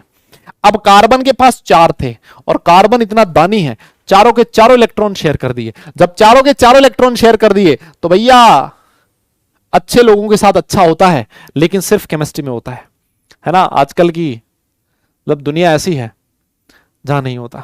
Yes yes yes. तो देखो बेटा क्या बनेगा, देखो बेटा क्या बनेगा, ऑक्सीजन और कार्बन के बीच डबल बॉन्ड, ऑक्सीजन और कार्बन के बीच डबल बॉन्ड। इस ऑक्सीजन के पास 2 लोन पेयर, इस ऑक्सीजन के पास 2 लोन पेयर। बहुत आसान है ना यार।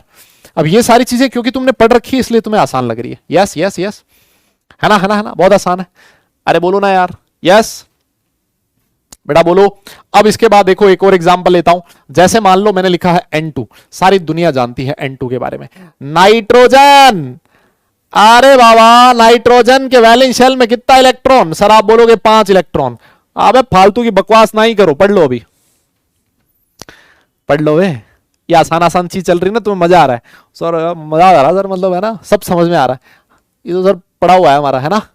ये देखो, ये लो, इसके वैलेंस शेल में कितने? 5 इलेक्ट्रॉन बेटा, ठीक है, ऑल राइट ऑल राइट।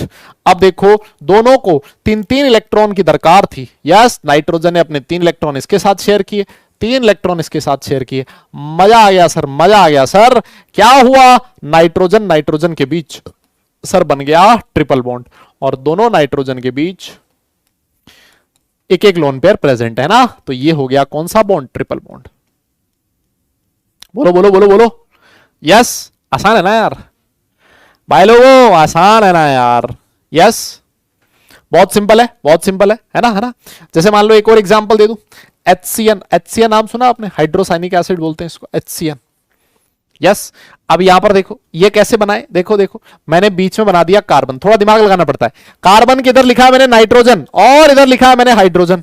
आपको पता है कार्बन के वैलेंस शेल में इलेक्ट्रॉन होते हैं 5, नाइट्रोजन के वैलेंस शेल में कितने इलेक्ट्रॉन होते हैं? 4। सॉरी, नाइट्रोजन के 5, कार्बन के पास 4, और हाइड्रोजन के पास 1, है ना। मैंने इसी तरह से लिखा है। देखो अब क्या होगा, अब होगा ये, हाइड्रोजन को 1 इलेक्ट्रॉन चाहिए, कार्बन बोलेगा ले जा।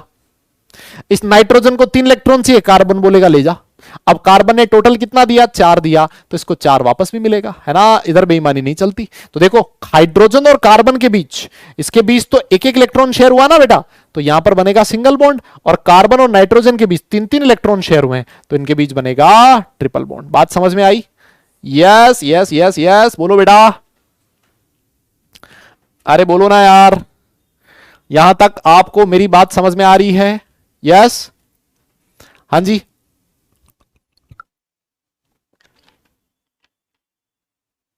ठीक है ठीक है।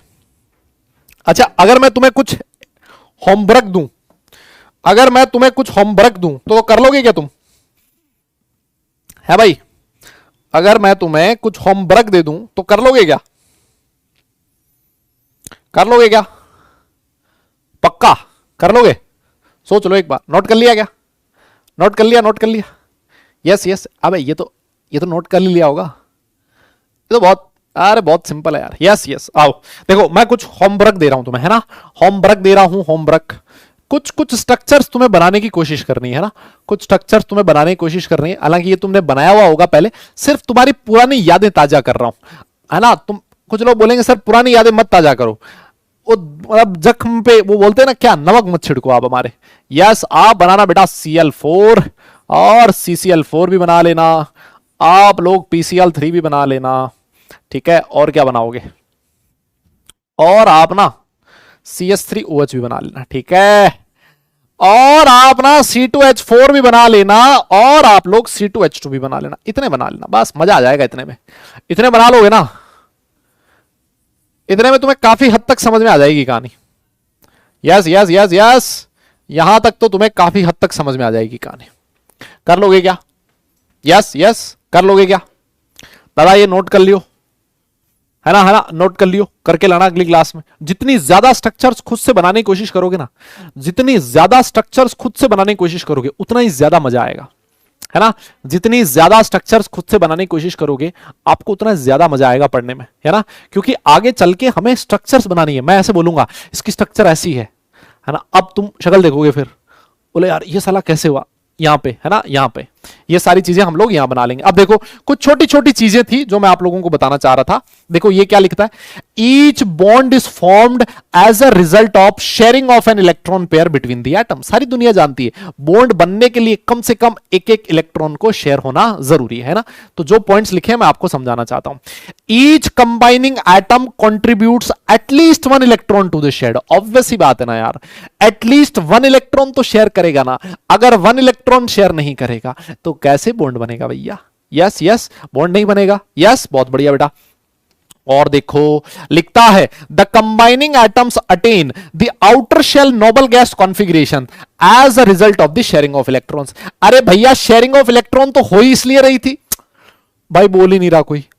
अरे शेयरिंग ऑफ इलेक्ट्रॉन हो किस लिए रहा था? नोबल गैस कॉन्फ़िगरेशन को पाने के लिए, है ना, है ना, है ना। नोबल गैस कॉन्फ़िगरेशन को पाने के लिए ही तो शेयरिंग हो रही थी। यस, तो यही चीज बेटा लिखी हुई है। आप लोग चाहें, अगर कोई चाहे तो लिख सकता है इस चीज को। अगर आप लोगों की श्रद्धा है नहीं लिखने की तो ना लिखो, लेकिन मैं तो बोलूंगा लिख ही लो, है ना बेटा। कोई भी चीज हो उसको लिख लेना चाहिए, क्योंकि आज तो हमें लगता है कि ये चीज हमें समझ में आ गई है ना। लेकिन यही चीज सोच के देखो, आज से 1.5 साल बाद तुम्हें हो सकता है भूल जाओ अपने दिमाग से, है ना। तो अगर कोई चीज लिखी हुई होगी, अगर कोई चीज लिखी हुई होगी तो इंसान अगर भूल भी जाए तब भी वो रिकॉल कर सकता है। यस, तो इसको नोट कर लो, फिर हम लोग आगे चलते हैं। हाँ, चाहो तो नोट कर लेना, फिर हम लोग आगे चलेंगे। यस यस यस, हाँ जी, हाँ जी, हाँ जी।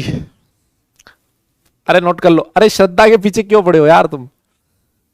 अबे पढ़ लो भाई, कोई श्रद्धा होगी बेचारी। अरे बुरा मत मानना यार, मैं श्रद्धा ऐसे बोलता रहता हूं। कोई पता चले वास्तव में श्रद्धा हो नाम जिसका, और वो भाई मेरे ऊपर केस वेस कर दे, बोले सर ना मतलब इंटेंशनली मुझे कहते हैं ना। ऐसा नहीं है भैया, ऐसा नहीं है ना। हाँ जी, हाँ जी। श्रद्धा कपूर चाहिए? अच्छा, अबे शक्ल देखियो अपनी, है ना, सामने शीशे में शक्ल देखना। और अगर फिर, और इंसान क्या होता है ना, शक्ल देखता है तो उसको खुद खुद जो होता है ना इंसान को, वो ज्यादा अच्छा लगता है खुद। लेकिन किसी समझदार आदमी से पूछना, और फिर एक तरफ अपनी शक्ल रखना और एक तरफ श्रद्धा कपूर की शक्ल रखना, और फिर पूछना उससे, भाई जो सामने वाला बंदा जो चपेट मारेगा ना तेरे, बोले ख्वाब भी देख तो हिसाब से, है ना, वो ये बोलेगा तुम्हें। हाँ, यस, हो गया, हो गया। अरे नोट कर लिया क्या भाई लोगों? नोट कर लिया क्या? हाँ हाँ हाँ हाँ, नोट कर ले, डन लिखो, फिर आगे चलते हैं, है ना, नोट करते डन लिखो, फिर आगे चलते हैं।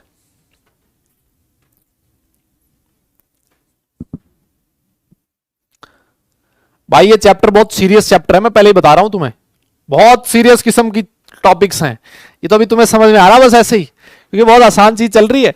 जिस दिन मुश्किल वाली चीज आएगी ना, फिर ये श्रद्धा वृद्धा याद नहीं आएगी, मैं बता रहा हूं।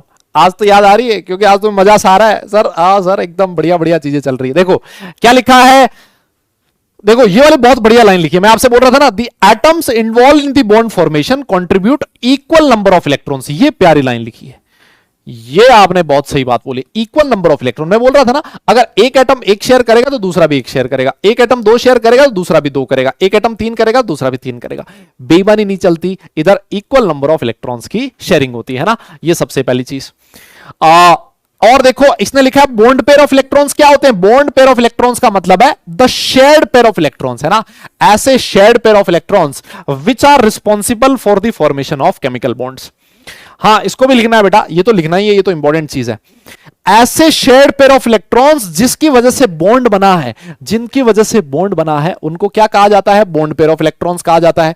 और वैलेंस शेल के वो इलेक्ट्रॉन्स जो कि बॉन्ड फॉर्मेशन में पार्टिसिपेट नहीं करते, उनको आप नॉन बॉन्डिंग इलेक्ट्रॉन्स कह सकते हो, या फिर लोन पेयर ऑफ इलेक्ट्रॉन्स कह सकते हो, है ना। क्या क्या कह सकते हो? लोन पेयर ऑफ इलेक्ट्रॉन्स कह सकते हो, या फिर नॉन बॉन्डिंग इलेक्ट्रॉन कह सकते हो। यस यस यस, हाँ जी, हाँ जी। भाई लोगों ये 3 पॉइंट लिखे हुए हैं, बहुत इंपॉर्टेंट है ना, क्योंकि कई बार स्कूल का एग्जाम होता है ना यार। देखो यहां पर मेरा पढ़ाने का मतलब सिर्फ ये नहीं है कि मैं भाई सिर्फ जेई के लिए पढ़ाऊं, मैं अपने नोट्स की सबसे खास बात तुम्हें बताता हूं। जब ये नोट्स आपके पास बने हुए होंगे तो तुम अगर अपनी स्कूल का पेपर भी दोगे ना तो वहां पर भी अच्छा करोगे, क्योंकि मैं सारी इंफॉर्मेशन लिखवा रहा हूं स्कूल के हिसाब से भी और जेई के हिसाब से भी। ऑलराइट, तो इसी वजह से कई बार डेफिनेशन वगैरह भी मैं लिखवा देता हूं। हालांकि जेई में डेफिनेशन नहीं पूछती, लेकिन भैया स्कूल के एग्जाम में तो पूछा जाता है ना, स्कूल एग्जाम में तो पूछा जाता है। इसी वजह से आपको डेफिनेशन हर छोटी से छोटी चीज मैं बोर्ड पे लिखवा देता हूं, कोई दिक्कत ना आए आपको। यस, तो बेटा नोट कर लो, इसको नोट कर लेना, और अगर नोट हो जाए तो डन लिख देना, फिर हम लोग आगे चलेंगे। हाँ, नोट कर लेना, फिर हम लोग आगे चलेंगे। अबे कौन सी लैंग्वेज में लिख रहा है कोई? बेटा स्पैम मत करो, देखो बेटा, हाँ स्पैमिंग नहीं चलेगी।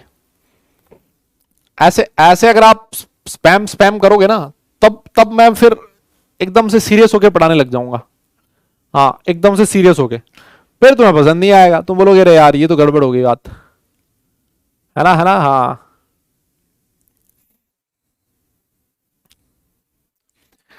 कोई कह रहा है जे के लिए 75% भी चाहिए। अब हद है, मतलब 75% भी नहीं बनेंगे क्या? इंसान की सोच देख रहे हो कितनी बड़ी है उसकी, है कितना बड़ा सोच रहा है, मतलब वो हद है यार। आओ आओ, अब देखो यहां तक हम लोगों ने नोट कर लिया बेटा, बहुत अच्छी बात है, बहुत ही अच्छी बात है। अब देखो हुआ क्या है, हुआ क्या है कि जब तक आसान वाली स्ट्रक्चर्स आती है ना, जब तक इजी वाली स्ट्रक्चर्स आती है तो उसको हम लोग ऐसे जुगाड़ करके बना लेते हैं, है ना। जब जब तक आसान वाली स्ट्रक्चर्स आती हैं तब तो हम लोग ऐसे जुगाड़ कर लेते हैं, ये इसमें भिड़ गया, ये इसमें भिड़ गया, ऐसे हो गया, ऐसे हो गया। लेकिन दिक्कत कब आती है? दिक्कत तब आती है जब कोई बड़ी स्ट्रक्चर्स आ जाए, कॉम्प्लिकेटेड स्ट्रक्चर्स आ जाए, तब हमें बड़ी प्रॉब्लम आती है। सर उनकी स्ट्रक्चर कैसे बनाए, है ना। जैसे मान लो ऐसी स्ट्रक्चर आ गई कोई H2SO4 का स्ट्रक्चर बनाओ, जैसे मान लो आपसे कोई कह दे Cl2O7 का स्ट्रक्चर बनाओ, है ना, तो साला यहां 2 क्लोरीन 7 ऑक्सीजन के एटम, समझ ही नहीं आएगा कहां पर कौन से एटम को किसके साथ जोड़ना है। मेरी बात समझ रहे हो आप लोग? जब बड़ा बड़ा स्ट्रक्चर आ जाता है तब हमें थोड़ी सी प्रॉब्लम आती है। जब छोटा स्ट्रक्चर्स होगा, जब छोटे छोटे मॉलिक्यूल्स होंगे, H2O, NH3 इस तरह के मॉलिक्यूल्स होंगे, तब हमें कोई प्रॉब्लम नहीं आती। तो सर ये जो बड़ी वाली स्ट्रक्चर्स हैं, क्या हम लोग ऐसे स्ट्रक्चर्स भी, क्या हमारे जीवन में भी ऐसा दिन आएगा जब हम लोग ऐसी स्ट्रक्चर्स खुद से बना पाएंगे? हाँ आएगा बेटा, ऐसा दिन आप लोगों के जीवन में भी आएगा जब ये स्ट्रक्चर्स आप ऐसे चुटकियों में बना लोगे। सर वो दिन कब आएगा?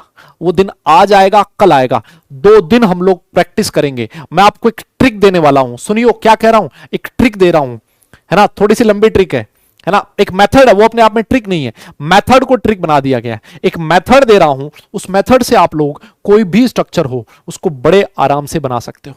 यस, कोई भी स्ट्रक्चर हो उसको आप बड़े आराम से बना सकते हो, ठीक है ना। तो आइए फिर हम लोग सीखते हैं वो ट्रिक क्या है। यस, आ जाओ फिर। ये जो ट्रिक है ये आपके सीबीएसई के सिलेबस में या फिर बोर्ड के सिलेबस में नहीं दे रखी, ये ट्रिक बनाई हुई ट्रिक है। देखो जी क्या कहता है बेटा, इस ट्रिक के कुछ 4-5 स्टेप्स हैं, है ना, इस ट्रिक के कुछ 4-5 स्टेप्स हैं। ये जो लुईस स्ट्रक्चर बनाने के कुछ 4-5 स्टेप्स हैं, हम लोग स्टेप वाइज देखने वाले हैं। सबसे जो पहला स्टेप है उसकी हम लोग बात कर लेते हैं। देखो क्या कहता है, सबसे पहला कहता है कि calculate the total number of electron, जिसको मैं टी से दिखा रहा हूं। सबसे पहले आपको क्या कैलकुलेट करना है? टी कैलकुलेट करना है ना, सबसे पहले टी कैलकुलेट करना है। ये टी कैसे होगा, क्या होगा ये? बाय अज्यूमिंग ऑक्टेट और डुप्लेट फॉर कंबाइनिंग एटम्स। आपको ये मान के चलना है, आपको ये मान के चलना है कि जितने भी कंबाइनिंग एटम्स हैं उनका ऑक्टेट या फिर डुप्लेट कंप्लीट है। आप बोलोगे सर समझ नहीं आया, है ना, आप लोगों सर समझ नहीं आया। देखो जी बेटा, ये आप हेडिंग ये लिख सकते हो, how to draw Lewis structures, है ना, आप ये टॉपिक लिख सकते हो, लुईस स्ट्रक्चर कैसे बनाए, है ना, अगर आपको टॉपिक लिखना है तो। समझ नहीं आया, देखो एक एग्जांपल लेता हूं मैं, NH3 लिख देता हूं बेटा, है ना। तो सबसे पहले आपसे क्वेश्चन पूछा गया कि NH3 की स्ट्रक्चर बनाओ। आप बोलोगे सर सबसे पहले इसके लिए टी कैलकुलेट करो। टी क्या होगा? आपको ये मानना है कि जितने भी एटम्स हैं इनका डुप्लेट या फिर ऑक्टेट कंप्लीट है। तो अगर इसका ऑक्टेट कंप्लीट है नाइट्रोजन का, तो इसके वैलेंस शेल में कितने इलेक्ट्रॉन हो जाएंगे? 8। हाइड्रोजन के लिए ऑक्टेट तो हो नहीं सकता, इसके लिए डुप्लेट कंप्लीट है, तो एक हाइड्रोजन के वैलेंस शेल में 2 इलेक्ट्रॉन, तो 3 हाइड्रोजन के वैलेंस शेल में 3 इंटू 2 6 इलेक्ट्रॉन्स। बोलो 8 और 6 कितना हो गया? 14 हो गया। मेरी बात समझ में आई? This is T. मेरी बात तुम्हें समझ में आ रही है क्या? यस यस बोलो बेटा। जैसे मान लो एक और एग्जांपल लिखा है CO3 2 माइनस, मैंने आपसे कहा CO3 2 माइनस के लिए टी कैलकुलेट करो, आपने कहा सर इसका मान लो ऑक्टेट कंप्लीट है तो 8 इलेक्ट्रॉन हो गए। सर ऑक्सीजन का भी मान लो 8 इलेक्ट्रॉन है, तो ऑक्सीजन के 3 एटम्स है, तो ये कितना हो गया? 8 चौक 32। बेटा हाँ ना बोलना पड़ेगा। Yes yes yes. अरे समझ में आ रहा है क्या? तो अगर मान लो आपसे कोई पूछे NH4+, इसके लिए टी कितना होगा? जब आप टी की कैलकुलेशन करते हो तो माइनस प्लस का कोई टेंशन लेने की जरूरत नहीं है। जब आप टी की कैलकुलेशन कर रहे हो तो बेटा माइनस प्लस की टेंशन लेने की जरूरत नहीं है। इसके लिए टी कितना होगा? जल्दी बोलो। इसके लिए टी कितना होगा? जल्दी बोलो। बेटा आप सीरियस हो जाओ, नहीं तो माहौल गड़बड़ हो जाएगा, है ना। अगर सीरियस नहीं हुए, ये आधा घंटा एकदम पूरा जी जान से लगा के पढ़ाई कर लो, है ना। ये आधा घंटा बेटा पूरा जी जान लगा के पढ़ाई करो। इसके लिए कितना होगा? अरे बहुत बढ़िया लड़कों। देखो नाइट्रोजन के वैलेंस शेल में कितने हो गए? 8। और बेटा हाइड्रोजन का डुप्लेट मारना है, हाइड्रोजन के 2 है, 8 और 8 16। बस ये इस ट्रिक का सबसे पहला पॉइंट है। यस, ये इस ट्रिक का सबसे पहला पॉइंट है। आपको क्या करना है? टी की कैलकुलेशन करनी है, ये मानते हुए कि जो सारे एटम्स हैं इनका ऑक्टेट या फिर डुप्लेट कंप्लीट है। ठीक है, ये पहला कैलकुलेशन हो गया टी का। ठीक है, फटाफट नोट करो, आगे चलते हैं। यस यस नोट करो बेटा, फटाफट नोट करो, फिर आगे चलते हैं। हाँ सही सही बोल रहे हो आप लोग, 16 बिल्कुल सही है। आप लोगों ने बिल्कुल सही बोला है भाई। हाँ जी हाँ जी हाँ जी, फटाफट से नोट करो, फिर आगे चलते हैं। हो गया हो गया हो गया। यस हाँ, ये तो आपने साथ साथ ही नोट कर लिया होगा। ये सबसे पहला स्टेप है बेटा टी का कैलकुलेशन, है ना। सबसे पहला स्टेप है टी का कैलकुलेशन। अब इसके बाद हम लोग अगले स्टेप में कैलकुलेट करेंगे वी। अगले स्टेप में क्या कैलकुलेट करना है? वी कैलकुलेट करना है। ऑल दी एटम्स, जितने भी एटम्स हैं सबके लिए वी कैलकुलेट करना है। एग्जांपल लेके चलते हैं NH3। NH3 क्या है? Valence electrons. सर इसके लिए V कितना होगा? देखो नाइट्रोजन के वैलेंस शेल में कितने इलेक्ट्रॉन होते हैं? सर 5। हाइड्रोजन के वैलेंस शेल में कितना इलेक्ट्रॉन होता है? 1। तो 3 इंटू 1 कितने हो गए? 5 और 3 8। देखो यहां पर काम में आती है बात, यहां पर समझ में आती है चीज, है ना। यहां पर समझ में आती है कि आपने वैलेंस शेल वाली चीज अच्छे से समझ रखी है, नहीं समझ रखी है। अगर आपको नहीं पता कि नाइट्रोजन के वैलेंस शेल में कितने इलेक्ट्रॉन होते हैं, नैया डूब जाएगी भाई। मैं आपको पहले ही बोल रहा हूं, फिर मुझे गाली मत दियो कि सर समझ नहीं आया मेरी आपकी बात। यस हाँ, देखो लिख रहे ना कुछ लोग, समझ नहीं आया। कैसे समझ में आएगा? नाइट्रोजन के वैलेंस शेल में 5, हाइड्रोजन के 1, तो हाइड्रोजन के 3 एटम है, तो 3 5 प्लस 3 कितने हो गए? 8 हो गए। बहुत बढ़िया बेटा। अब देखो मान लो आपको CO3 2 माइनस के लिए V निकालना है, तो देखो कार्बन के वैलेंस शेल में कितने इलेक्ट्रॉन होते हैं? सर 4 होते हैं। ऑक्सीजन के वैलेंस शेल में कितने इलेक्ट्रॉन होते हैं? अरे भैया ऑक्सीजन के वैलेंस शेल में 6 इलेक्ट्रॉन होते हैं। यस, तो ये कितना हो गया बेटा? 6 इंटू 3 6 3 18। और देखो अब ये जो -+2 लिखा होता है उसका रोल आता है सेकंड स्टेप में। जब हम लोग V की कैलकुलेशन करते हैं तब जाके सेकंड स्टेप में रोल आता है। यहां -2 लिखा है, माइनस का मतलब क्या? 2 इलेक्ट्रॉन गेन किए। माइनस का मतलब क्या? 2 इलेक्ट्रॉन लिया है। जब लिया है तो बेटा ऐड हो जाएगा। 2 इलेक्ट्रॉन लिया है तो ऐड हो जाएगा। कितना हो गया? 18। अरे 18 क्यों लिख दिया मैंने? 3 इंटू 6 लिखना था भाई। हाँ 3 इंटू 6 लिखना था यार, क्या कर रहे हो तुम लोग? 3 इंटू 6 लिखना था ना। हाँ तो कितना हो गया? देखो 18 और 2 20, 20 और 4 24। हाँ ना बोलो, हाँ ना बोलो, हाँ ना बोलो। यस यस यस 24 होगा। समझ में आ गई मेरी बात? और वैसे ही मान लो आपको NH4+ के लिए भी निकालना हो, NH4+ के लिए भी निकालना हो। देखो नाइट्रोजन के वैलेंस शेल में कितने इलेक्ट्रॉन होते हैं? सर 5 होते हैं। हाइड्रोजन के वैलेंस शेल में 1 होता है। हाइड्रोजन के 4 एटम है तो 4 हो गए, और +1 आ गया। सर 1 इलेक्ट्रॉन लूज कर दिया सर। अरे भैया 1 इलेक्ट्रॉन लूज करेगा तो -1 होगा कि नहीं होगा? बोलो 5 और 4 9, 9 में से गया कितना बचा, 8 बचा। बोलो ये चीज समझ में आई क्या बेटा? हाँ ना बोलना पड़ेगा, थम्स अप करना पड़ेगा। क्या आपको यहां तक v की कैलकुलेशन समझ में आई? तो जब हम लोग t की कैलकुलेशन करते हैं, जब t की कैलकुलेशन कर रहे हो उस केस में आपको प्लस माइनस का टेंशन नहीं लेना। जब आप लोग v की कैलकुलेशन कर रहे हो तब आपको प्लस माइनस लेना है। अगर माइनस आ गया तो जोड़ दो, प्लस आ गया तो माइनस कर दो। जितना माइनस उतने इलेक्ट्रॉन जोड़ दो, जितना प्लस उतने इलेक्ट्रॉन माइनस कर दो। यस, बहुत बढ़िया बेटा, नोट कर लो इसको। स्टेप नंबर 3 के बारे में चलते हैं। हाँ जी, नोट करो, फिर हम लोग स्टेप नंबर 3 के बारे में बात करेंगे। फिर हम लोग स्टेप नंबर 3 के बारे में बात करेंगे।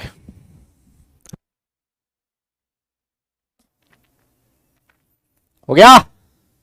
Done done done done. क्या बात, क्या बात, बहुत बढ़िया बेटा। अब तीसरा स्टेप है, तीसरा स्टेप है जिसको बोला जाता है एस।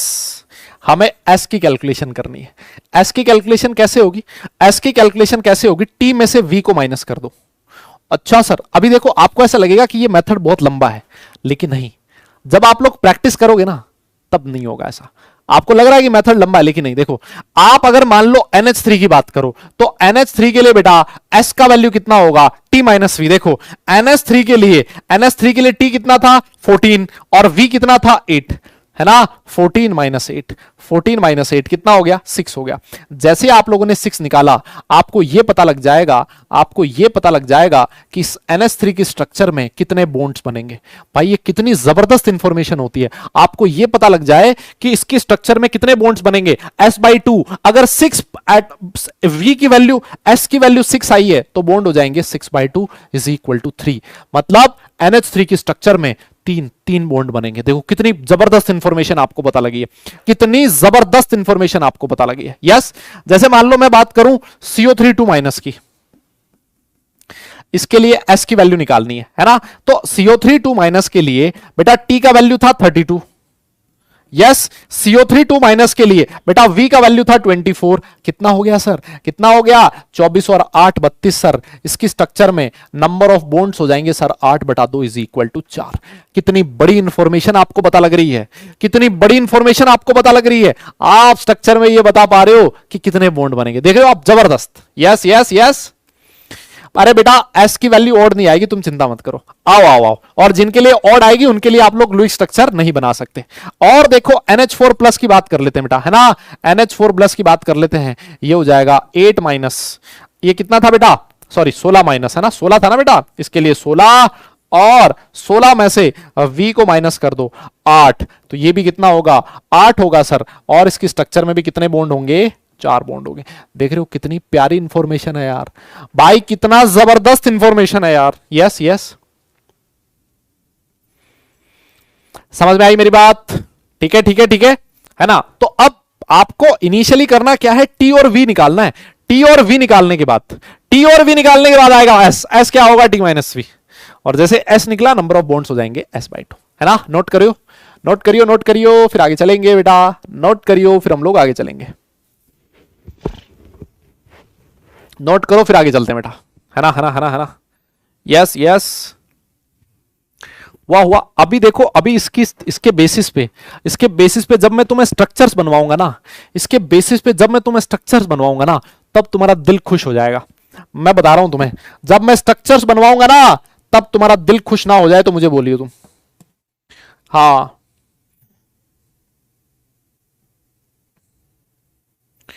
हो गया हो गया हो गया, बहुत बढ़िया। और देखो स्टेप नंबर 4 की बात करते हैं। स्टेप नंबर 4 में हमें कैलकुलेशन करनी है U की। सर U क्या होता है, U होता है V माइनस एस। U क्या होता है, V माइनस एस। जैसे मान लो NH3 था, NH3 के लिए मैंने कहा U कैलकुलेट करो। आपने बोला सर NH3 का जो V है, NH3 का जो V है वो है 8 और NH3 का जो S है वो है 6। 8 माइनस 6 कितना मिल गया, 2। अब जैसे ही आपने U निकाला वैसे ही आपको मिल जाएंगे नंबर ऑफ लोन पेयर्स। भाई साहब, नंबर ऑफ लोन पेयर्स मिल गए कितने सर, वो जाएंगे U/2, 2/2 इज इक्वल टू 1। देख रहे हो कितनी बड़ी इंफॉर्मेशन आपको पता लग रही है, कितनी बड़ी इंफॉर्मेशन पता लग रही है कि नंबर ऑफ लोन पेयर के बारे में भी पता लग गया। अभी तक आपको ये लग रहा होगा कि ये मेथड लंबा है, मैं फिर कह देता हूं, नहीं है मेथड लंबा चौड़ा, बहुत आसान है भाई। अभी तुम्हें समझ में आएगी कहानी में जो तुम्हें बता रहा हूं ना। यस यस, आगे आओ। जैसे मान लो मैं तुम्हें कहूं CO3 इसके लिए U का वैल्यू निकालो। आप कहोगे सर CO3 के लिए, CO3 के लिए V था 24 और S था 8। 24 - 8 कितना हो गया? 16 हो गया सर। 24 - 8 16 हो गया सर। इसका मतलब यह है कि इसके पास कितने लोन पेयर्स होंगे? 16/2 मतलब 8 लोन पेयर होंगे। देख रहे हो आप लोग कितने लोन पेयर होंगे? 8 लोन पेयर होंगे। Yes yes yes. और सबसे लास्ट में हम लोग चलते हैं NH4+ पे, और बेटा जी U का वैल्यू निकालियो। अरे बेटा V होता है 8 - 8 सर, 8 - 8, तो सीधा सा बात, नंबर ऑफ लोन पेयर 0 हो जाएंगे। कितने हो जाएंगे? 0 हो जाएंगे। ठीक है ठीक है, बस बस बस बस बस, जितना चाहिए था उतना हमें मिल गया है। यस, जितनी कैलकुलेशन करनी थी हम लोगों ने कर ली। क्या किया? सबसे पहले T निकाला, फिर उसके बाद V निकाला, फिर S निकाला, फिर U निकाला। बस ये 4 काम किया, और इसको करने में मेरी गारंटी है तुम 20 सेकंड में निपटा दोगे इसको। कितने सेकंड में? 20 सेकंड में। S से पता लग गया बॉन्ड्स हो जाएंगे S/2। यस, U हो जाएगा आपका लोन पेयर हो जाएंगे U/2।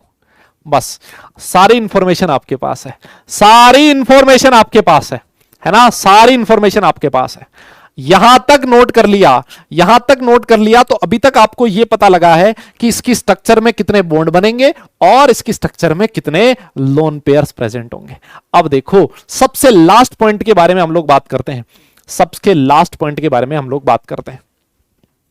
देखो यहां पर कहता है right the skeleton structure. Skeleton समझते हो क्या? स्केलेटन का मतलब होता है ढांचा। यस, हमें ढांचा बनाना है। इस ढांचे में क्या करना है? By placing least electronegative element at centre. एक एटम ऐसा होता है जिसको सेंटर में रखना होता है ना, जिसको क्या रखना होता है? सेंटर में रखा होता है, वो हाइड्रोजन नहीं हो सकता। अब मान लो 3-4 एटम है, तो 3-4 एटम में से जिसका आपका यूं मानो इलेक्ट्रोनेगेटिविटी कम होना, उसको बीच में रखो। ठीक है ना, आपने बीच में रखा, एंड जो ज्यादा इलेक्ट्रोनेगेटिव एलिमेंट होता है उसको टर्मिनल पे रखो। जो ज्यादा इलेक्ट्रोनेगेटिव है उसको हमेशा टर्मिनल पे रखो। हाइड्रोजन हमेशा टर्मिनल पे आएगा, है ना, हाइड्रोजन ऑलवेज टर्मिनल पे आएगा। यस, टर्मिनल मतलब लास्ट में आएगा, ऑलवेज टर्मिनल। टर्मिनल का मतलब तो समझते हो ना, जहां चीजें टर्मिनेट होती है। हाइड्रोजन हमेशा टर्मिनल पे आएगा। जैसे मान लो आपका फ्लोरीन है, फ्लोरीन हमेशा टर्मिनल पे आएगा। Yes yes yes. और जो बीच में आता है ना एटम, बेटा जो सेंटर में आता है ना, उसको बोला था सेंट्रल एटम। जैसे मान लो NH3 की बात करते हैं। अब मुझे एक बात बताओ, NH3 में सेंट्रल एटम कौन होगा? NH3 में दादा, NH3 में सेंट्रल एटम कौन होगा? अरे समझ में आता है बात। NH3 में सेंट्रल एटम सीधा सीधा लिख दोगे सर, नाइट्रोजन होगा सेंट्रल एटम। बीच में 3 हाइड्रोजन हमेशा टर्मिनल पे आएंगे, 3 हाइड्रोजन हमेशा टर्मिनल में आएंगे, ऐसे बना दिए। यस, 3 हाइड्रोजन, ये हो गया इसका ढांचा। This is the skeleton structure. अब देखो आओ, नाइट्रोजन की स्ट्रक्चर, NH3 की स्ट्रक्चर में कितने बॉन्ड थे? देखो आप लोगों ने निकाले कि इसकी स्ट्रक्चर में सर 3 बॉन्ड बनेंगे। NH3 की स्ट्रक्चर में 3 बॉन्ड बनेंगे, आपने बना दिए। ये लो, हाइड्रोजन तो सिंगल बॉन्ड बनाता है ना, हाइड्रोजन तो एक इलेक्ट्रॉन शेयर करता है। ये लो सर, 3 बॉन्ड बन गए। यस यस यस, कितने बन गए? 3 बॉन्ड बन गए। अरे बोलो, और देखो NH3 में कितने लोन पेयर हैं? सर NH3 में लोन पेयर है 1। अब तुम खुद बताओ ये लोन पेयर किसके पास होगा? भाई कॉमन सेंस की बात है। अरे ये क्या हुआ? हाँ, ये लोन पेयर किसके पास होगा? कॉमन सेंस की बात है, हाइड्रोजन के पास तो हो नहीं सकता। किसके पास होगा भैया? देखो नाइट्रोजन के वैलेंस शेल में कितने इलेक्ट्रॉन होते हैं, ये कैसे पता लगाएं कि लोन पेयर किसके पास जाएगा, है ना? लोन पेयर किसके पास जाएगा इसकी मैं ट्रिक बता देता हूं। देखो ये था नाइट्रोजन। यस बेटा, नाइट्रोजन के वैलेंस शेल में कितने इलेक्ट्रॉन होते हैं बताओ? नाइट्रोजन के वैलेंस शेल में होते हैं 5 इलेक्ट्रॉन। सर यहां पर देखो, 5 में से इसने 1, 2 और 3, 3 इलेक्ट्रॉन सर इसने बॉन्ड फॉर्मेशन में काम में ले लिए। कितने काम में ले लिए? 3, 3 इलेक्ट्रॉन से बॉन्ड बना लिया सर, इसके पास 2 इलेक्ट्रॉन बच गए सर। ये 2 इलेक्ट्रॉन जो हैं वो होंगे लोन पेयर। ये लो जी, this is the Lewis dot structure of NH3, this is the Lewis dot structure of NH3। सीधी बन गई है ना। यहां पर हाइड्रोजन का 1 इलेक्ट्रॉन, यहां पर हाइड्रोजन का 1 इलेक्ट्रॉन, यहां पर हाइड्रोजन का 1 इलेक्ट्रॉन। बन गया स्ट्रक्चर। यस यस यस, हाँ तो बहुत सारे लोग बोल रहे हैं अब इसके लिए भी ट्रिक चाहिए।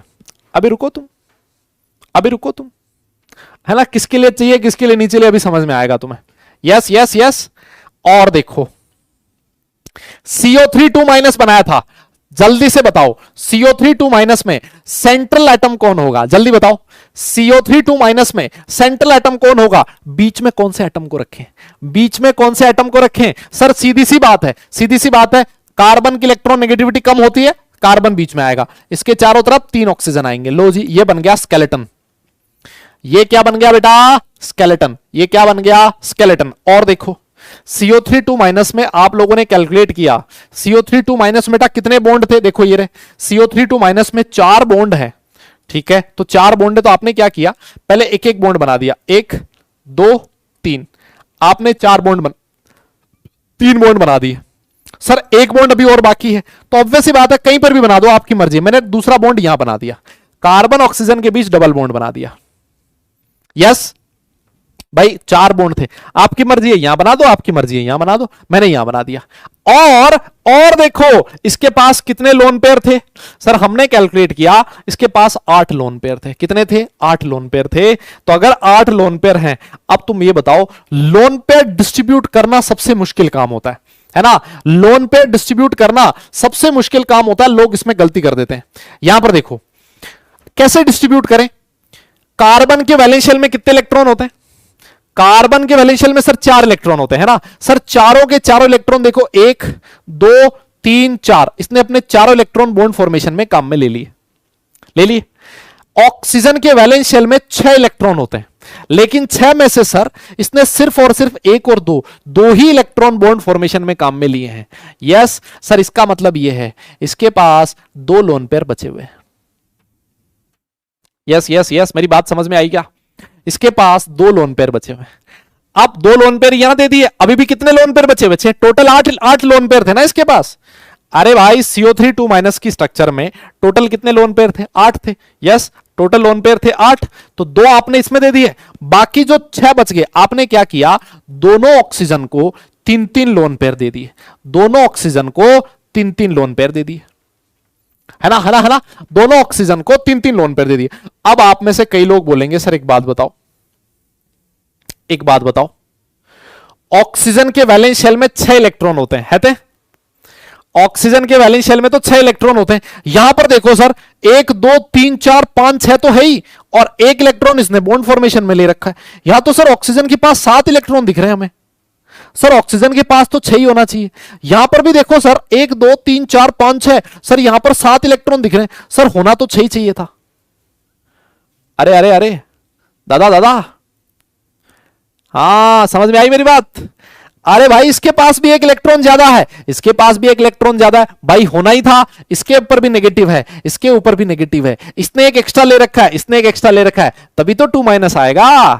अरे भाई तभी तो 2- आएगा मुन्ना। 1 इसने भी ले रखा है, 1 इसने भी ले रखा है, तभी तो 2- आएगा। यस यस यस, चेक करो, बोलो।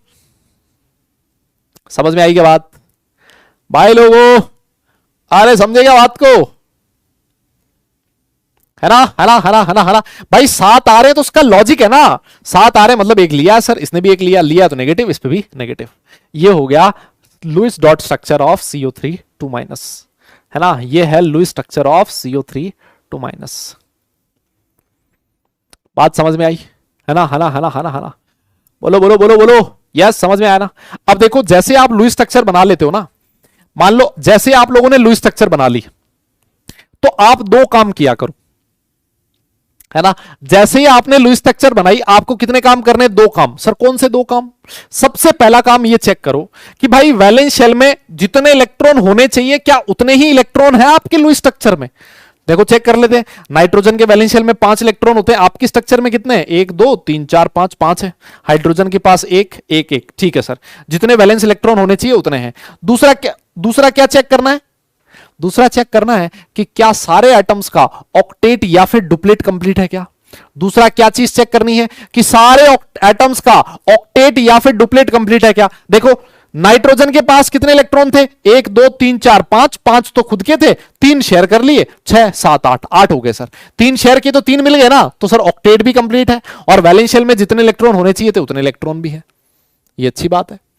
इधर आओ, कार्बन के वैलेंस शेल में कितने इलेक्ट्रॉन होते हैं? 4, 1 2 3 4, सर 4 है। ऑक्सीजन के वैलेंस शेल में 1 2 3 4 5 6 7 है, सर नेगेटिव आ गया, चल सकता है। 1 2 3 4 5 6, 6 है, 6 है सर। 1 2 3 4 5 6 7, हाँ एक एक्स्ट्रा है, ठीक है। वैलेंस शेल में जितने इलेक्ट्रॉन होने चाहिए थे उतने हैं। दूसरा क्या चेक करना है कि ऑक्टेट कंप्लीट होना चाहिए, सारे एटम का ऑक्टेट या फिर डुप्लेट कंप्लीट होना चाहिए। देखो कार्बन का चेक करते हैं, कार्बन का ऑक्टेट कंप्लीट है क्या? देखो सर 1 2 3 4, 4 थे, चारों के चारों शेयर कर दिए तो 5 6 7 8, शेयरिंग से 4 मिल गए, सर इसका ऑक्टेट कंप्लीट है ना। ऑक्सीजन का चेक करो, 1 2 3 4 5 6, 6 तो खुद के थे सर, 2 शेयर कर दिए, दो शेयरिंग से और मिल गया 8, सर इसका भी कंप्लीट है ना। सर इसका चेक करो, 1 2 3 4 5 6 7 और 1 शेयर कर दिया तो एक एक्स्ट्रा मिल गया 8, इस ऑक्सीजन का भी ऑक्टेट कंप्लीट है। इसका कंप्लीट है तो इसका भी कंप्लीट होगा। Yes yes yes. जैसे ही आप स्ट्रक्चर बना लेते हो आपको ये चीजें चेक करनी है कि क्या सारे एटम का ऑक्टेट या फिर डुप्लेट कंप्लीट है, सबसे पहली चीज। दूसरी चीज क्या चेक करनी है कि सारे एटम्स के वैलेंस शेल में क्या उतने ही इलेक्ट्रॉन है जितने की होने चाहिए। तो ये दो चीज अगर आपने चेक करी और अगर दोनों चीज सही है, इसका मतलब आपने स्ट्रक्चर सही बनाई है, ठीक है। अब मैं थोड़ा सा फास्ट कुछ 2-4 एग्जांपल करवाता हूं जिससे कि आपको इस वाली ट्रिक पे थोड़ा सा कॉन्फिडेंस आएगा, है ना। इस वाली ट्रिक पे थोड़ा सा कॉन्फिडेंस आना जरूरी है। अभी तो तुम लोग सोच रहे हो ये क्या है मतलब, है ये क्या है मतलब, बताओ बेटा। ऑक्सीजन के पास 7 इसलिए हुआ है क्योंकि उसके नेगेटिव चार्ज था, है ना। नेगेटिव चार्ज था तो 7 होगा ही ना। अरे नेगेटिव मतलब 1 लिया है मतलब 6 थे, 7 हो गए, है ना, 7 हो गए। आओ देखो और देखो, जैसे मान लो मैं और एग्जांपल देता हूं तुम्हें, एक आसान वाला एग्जांपल करते हैं। जैसे ये वाला लिखते हैं CH4, है ना। मैंने कहा CH4 की स्ट्रक्चर बनाओ फटाफट से, तो आप लोग क्या करोगे, सबसे पहले इसका T कैलकुलेट करोगे। देखो T कैलकुलेट करो, वैलेंस शेल में कार्बन जो है उसके 8 मान लो, हाइड्रोजन के 2 डुप्लेट मानो, डुप्लेट मान के 4 दूनी 8, T कितना हो गया बेटा, 16 हो गया। फिर क्या कैलकुलेट करना है, V कैलकुलेट करना है। कार्बन के वैलेंस शेल में 4 इलेक्ट्रॉन, हाइड्रोजन के पास 1 होता है तो 4 × 1, ये कितना हो गया, 8 हो गया। क्या मेरी बात समझ में आ रही है? यस यस बेटा। NH4 अभी नहीं बनाएंगे, NH4+ अभी नहीं बनाएंगे, थोड़ा आगे बनाएंगे, थोड़ा आगे बनाएंगे, थोड़ा आगे बनाएंगे। देखो फिर क्या कैलकुलेट करना है सर, S कैलकुलेट करना है। S क्या होता है, T-V। यस यस, T-V कितना हो गया, 16 - 8 8। इसका मतलब बॉन्ड्स कितने आ जाएंगे, नंबर ऑफ बॉन्ड्स कितने होंगे, 8/4, कितने हो जाएंगे, 4।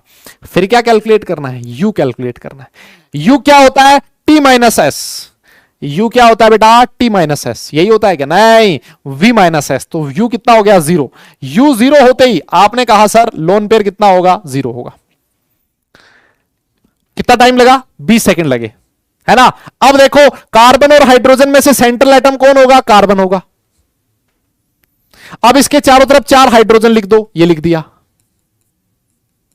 कितने बॉन्ड बन रहे हैं सर, 4 बॉन्ड बन रहे हैं, बना दो, ये लो। कितने लोन पेयर हैं सर, 0 लोन पेयर है। ये रही आपकी CH4 की स्ट्रक्चर, खत्म। ये रही आपकी CH4 की स्ट्रक्चर, खत्म, है ना। देखो क्या जितने इलेक्ट्रॉन होने चाहिए कार्बन के वैलेंस शेल में उतने ही है क्या, सर बिल्कुल है। 1 2 3 4, 4 इलेक्ट्रॉन होते हैं वैलेंस शेल में, यहां पर भी 4 है और चारों के चारों शेयर कर लिए तो सर 5 6 7 और 8 कार्बन का ऑक्टेट कंप्लीट हो गया। Yes yes yes. और हाइड्रोजन के वैलेंस शेल में 1 इलेक्ट्रॉन होता है सर, 1 ही है, 1 शेयर किया तो डुप्लेट कंप्लीट, इसका भी डुप्लेट कंप्लीट, इसका भी डुप्लेट कंप्लीट, इसका भी डुप्लेट कंप्लीट, खत्म, है ना। ऐसे खटाक से क्वेश्चन हो गया, हुआ कि नहीं हुआ। अरे बोलो बोलो, एक और एग्जांपल करते हैं, आओ आओ। जैसे मान लो एग्जांपल लिखा है PCl3, है ना। अच्छा एक छोटी सी कहानी में और बता देता हूं। देखो सेंट्रल एटम कौन होता है, कई बार ये दिक्कत आ जाती है लोगों को बड़ी। सेंट्रल एटम कौन होता है, सेंट्रल एटम जनरली होता है जो नंबर में कम हो, है ना। जनरली ऐसा होता है जो नंबर में कम होता है वो सेंट्रल एटम होता है ना, जो नंबर में कम होता है वो सेंट्रल एटम होता है, या फिर जिसकी इलेक्ट्रॉन नेगेटिविटी कम होती है वो सेंट्रल एटम होता है ना, या फिर जिससे मैक्सिमम बॉन्डेड एटम्स, जिससे सबसे ज्यादा एटम्स बॉन्डेड हो वो सेंट्रल एटम होता है ना। तो सेंट्रल एटम में कई बार लोग कंफ्यूज हो जाते हैं कि यार कौन सेंट्रल एटम होगा, ये होगा कि वो होगा। देखो मैक्सिमम केसेस में तो आपका सेंट्रल एटम इसी से खत्म हो जाएगा कि कौन नंबर में कम है। जैसे CH4 है, CH4 में नंबर में कम कौन है, कार्बन, तो कार्बन सेंट्रल एटम। NH3 में नाइट्रोजन, तो नाइट्रोजन सेंट्रल एटम, खत्म, है ना। जैसे मान लो CO2 तो सेंट्रल एटम कौन, कार्बन। जैसे CCl4 तो सेंट्रल एटम कौन, कार्बन। तो इस तरह से भी आप पता लगा सकते हो। यस यस यस, है ना, है ना, है ना, है ना। अब देखो एक क्वेश्चन किसी और का भी था कि सर इस कार्बन को नेगेटिव चार्ज नहीं दे सकते क्या। देखो दिक्कत क्या है, अगर आपने कार्बन को नेगेटिव चार्ज दे दिया ना तो बहुत बड़ी गड़बड़ हो जाएगी। क्या गड़बड़ हो जाएगी, अरे भाई कार्बन के वैलेंस शेल में तो 4 इलेक्ट्रॉन होते हैं, तो 1 2 3 4, 4 पहले से है, अगर इस पे नेगेटिव चार्ज दे दोगे तो 5 हो जाएंगे, और 5 होते ही गड़बड़ हो जाएगी। 5 तो हो ही नहीं सकते सर, गलत हो जाएगा आपका, है ना, है ना, है ना, है ना। समझ में आई मेरी बात। Yes yes yes. आओ आओ आओ आओ, कुछ एग्जाम्पल्स और करते हैं। जैसे मान लो एक एग्जांपल दिया मैंने आपको PCl3, ये वाला एग्जांपल करते हैं PCl3, है ना। मैंने कहा भैया इसकी स्ट्रक्चर बना दे खटाक से, इसकी स्ट्रक्चर बना दे फटाफट से। आपने कहा सर सबसे पहले T निकाल लो, इसका ऑक्टेट कंप्लीट मान लो 8, इसका भी ऑक्टेट कंप्लीट मान लो 8 × 3, सर T हो गया 32। मैंने कहा भाई V निकाल ले, आपने कहा फास्फोरस सर नाइट्रोजन फैमिली का मेंबर है, सर ग्रुप 15 का मेंबर होता है, सर इसके वैलेंस शेल में 5, और सर क्लोरीन के वैलेंस शेल में 7 होते हैं सर, 7 और 21, 21 और 5 कितना हो गया 26। तो मैंने कहा भाई S निकाल ले, आपने कहा सर हो जाएगा S हो जाएगा 6, और सर इसका मतलब नंबर ऑफ बॉन्ड्स हो जाएंगे इसके पास 3। कितने बॉन्ड हो गए सर, 3 बॉन्ड हो गए। क्या मेरी बात समझ में आ रही है। यस। और देखो फिर उसके बाद आगे आपने कहा सर U निकाल लो, U क्या होता है V-S, 20 में से 6 गए 10, है ना सर। इसका मतलब इसके पास लोन पेयर कितने हैं, 5 है। इसके पास कितने लोन पेयर है, 5 है, ठीक है ना। अब देखो सेंट्रल एटम कौन, आप बोलोगे सर जो नंबर में कम है वो central atom, phosphorus central atom, है ना। इसके चारों तरफ 3 क्लोरीन बना दो, 1 क्लोरीन 2 क्लोरीन 3 क्लोरीन, 3 क्लोरीन बना दी। अब बताओ इसकी स्ट्रक्चर में टोटल कितने बॉन्ड्स हैं, आपने कहा सर 3 बॉन्ड है, ये लो 3 बॉन्ड बना दिए। Yes yes yes. इसके पास टोटल लोन पेयर कितने हैं, टोटल लोन पेयर कितने भैया, सर लोन पेयर, अरे यहां ये 20 आएगा ना, लोन पेयर 10 आएंगे। हाँ लोन पेयर 10 आएगा, अरे 10 आएगा, लिख दिया, अरे लिख दिया भाई, 10 लोन पेयर है। सर कैसे पता लगेगा किसके पास कितने लोन पेयर आएंगे, यही ट्रिक होती है, इसको ध्यान रखो, यहीं पर गड़बड़ करते हैं लोग। फास्फोरस के वैलेंस शेल में होते हैं 5 इलेक्ट्रॉन, देखो सर 5 में से 3 ने तो बॉन्ड बना लिया, इसका मतलब सर इसके पास 1 लोन पेयर है ना। और देखो सर क्लोरीन के वैलेंस शेल में 7 इलेक्ट्रॉन होते हैं सर, भाई 1 ने तो बॉन्ड बना लिया, इसका मतलब इसके पास 6 नॉन बॉन्डिंग इलेक्ट्रॉन है, 6 नॉन बॉन्डिंग इलेक्ट्रॉन मतलब 3 लोन पेयर, है ना। तो इसका मतलब इसके पास भी 3 लोन पेयर होंगे, और मेरे भाई इसके पास भी 3 लोन पेयर होंगे। ये देख टोटल तेरे लोन पेयर हो गए डिस्ट्रीब्यूट, 3 इसको मिले, 3 इसको मिले, 3 इसको मिले 9, 1 इसको मिला 10, ये बन गया आपका लुईस डॉट स्ट्रक्चर, खत्म। देखा, अरे बोलो बोलो बोलो, समझ में आई क्या बात। अब आप चेक कर लो, सारे एटम्स का ऑक्टेट कंप्लीट मिलेगा।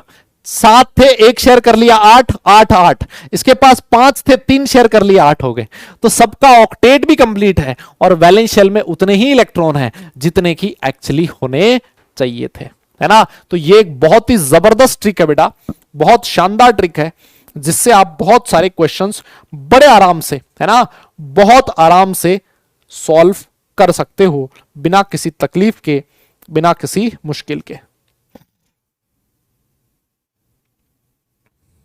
हाँ जी,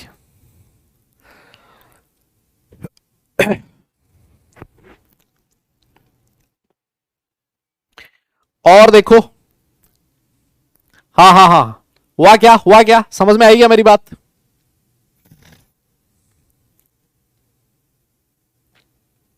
हुआ, यस,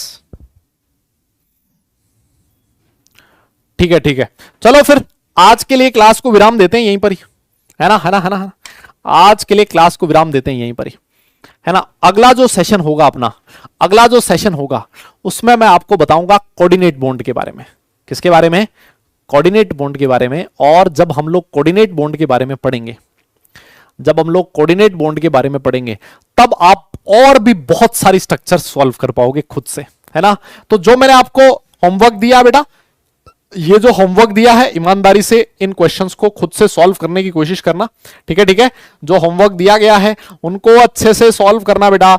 आज आपको कोई डीपीपी नहीं मिलेगी, है ना। आप लोग सिर्फ रिवीजन करें, है ना, और रिवीजन करके नेक्स्ट क्लास में आए, ठीक है। आज कोई डीपीपी नहीं है क्योंकि फर्स्ट सेशन है, बहुत ज्यादा चीजें आज की क्लास में खत्म नहीं हुई है। ऑल राइट, चलिए फिर आज की क्लास के लिए इतना ही। ये TUVS वाला कॉन्सेप्ट एक बार रिवाइज करके आना, है ना। ये TUVS वाला कॉन्सेप्ट रिवाइज करके आना, अगली क्लास में बहुत जरूरत पड़ने वाली है इसकी। चलो फिर, आज कोई स्टोरी नहीं भाई, स्टोरी के लास्ट क्लास में सुना दी थी, ठीक है। चलो फिर, थैंक यू सो मच, आप सारे लोग आए और बढ़िया ढंग से आप लोगों ने 2.25 क्लास अटेंड करी। नेक्स्ट क्लास में मिलते हैं, तब तक सारे लोग अपना ख्याल रखें, खुश रहें, हंसते मुस्कुराते रहें और पढ़ाई जरूर करते रहें, क्योंकि बेटा काम पढ़ने से चलेगा, सिर्फ मुस्कुराने से नहीं। चलिए फिर, tata bye bye, love you all.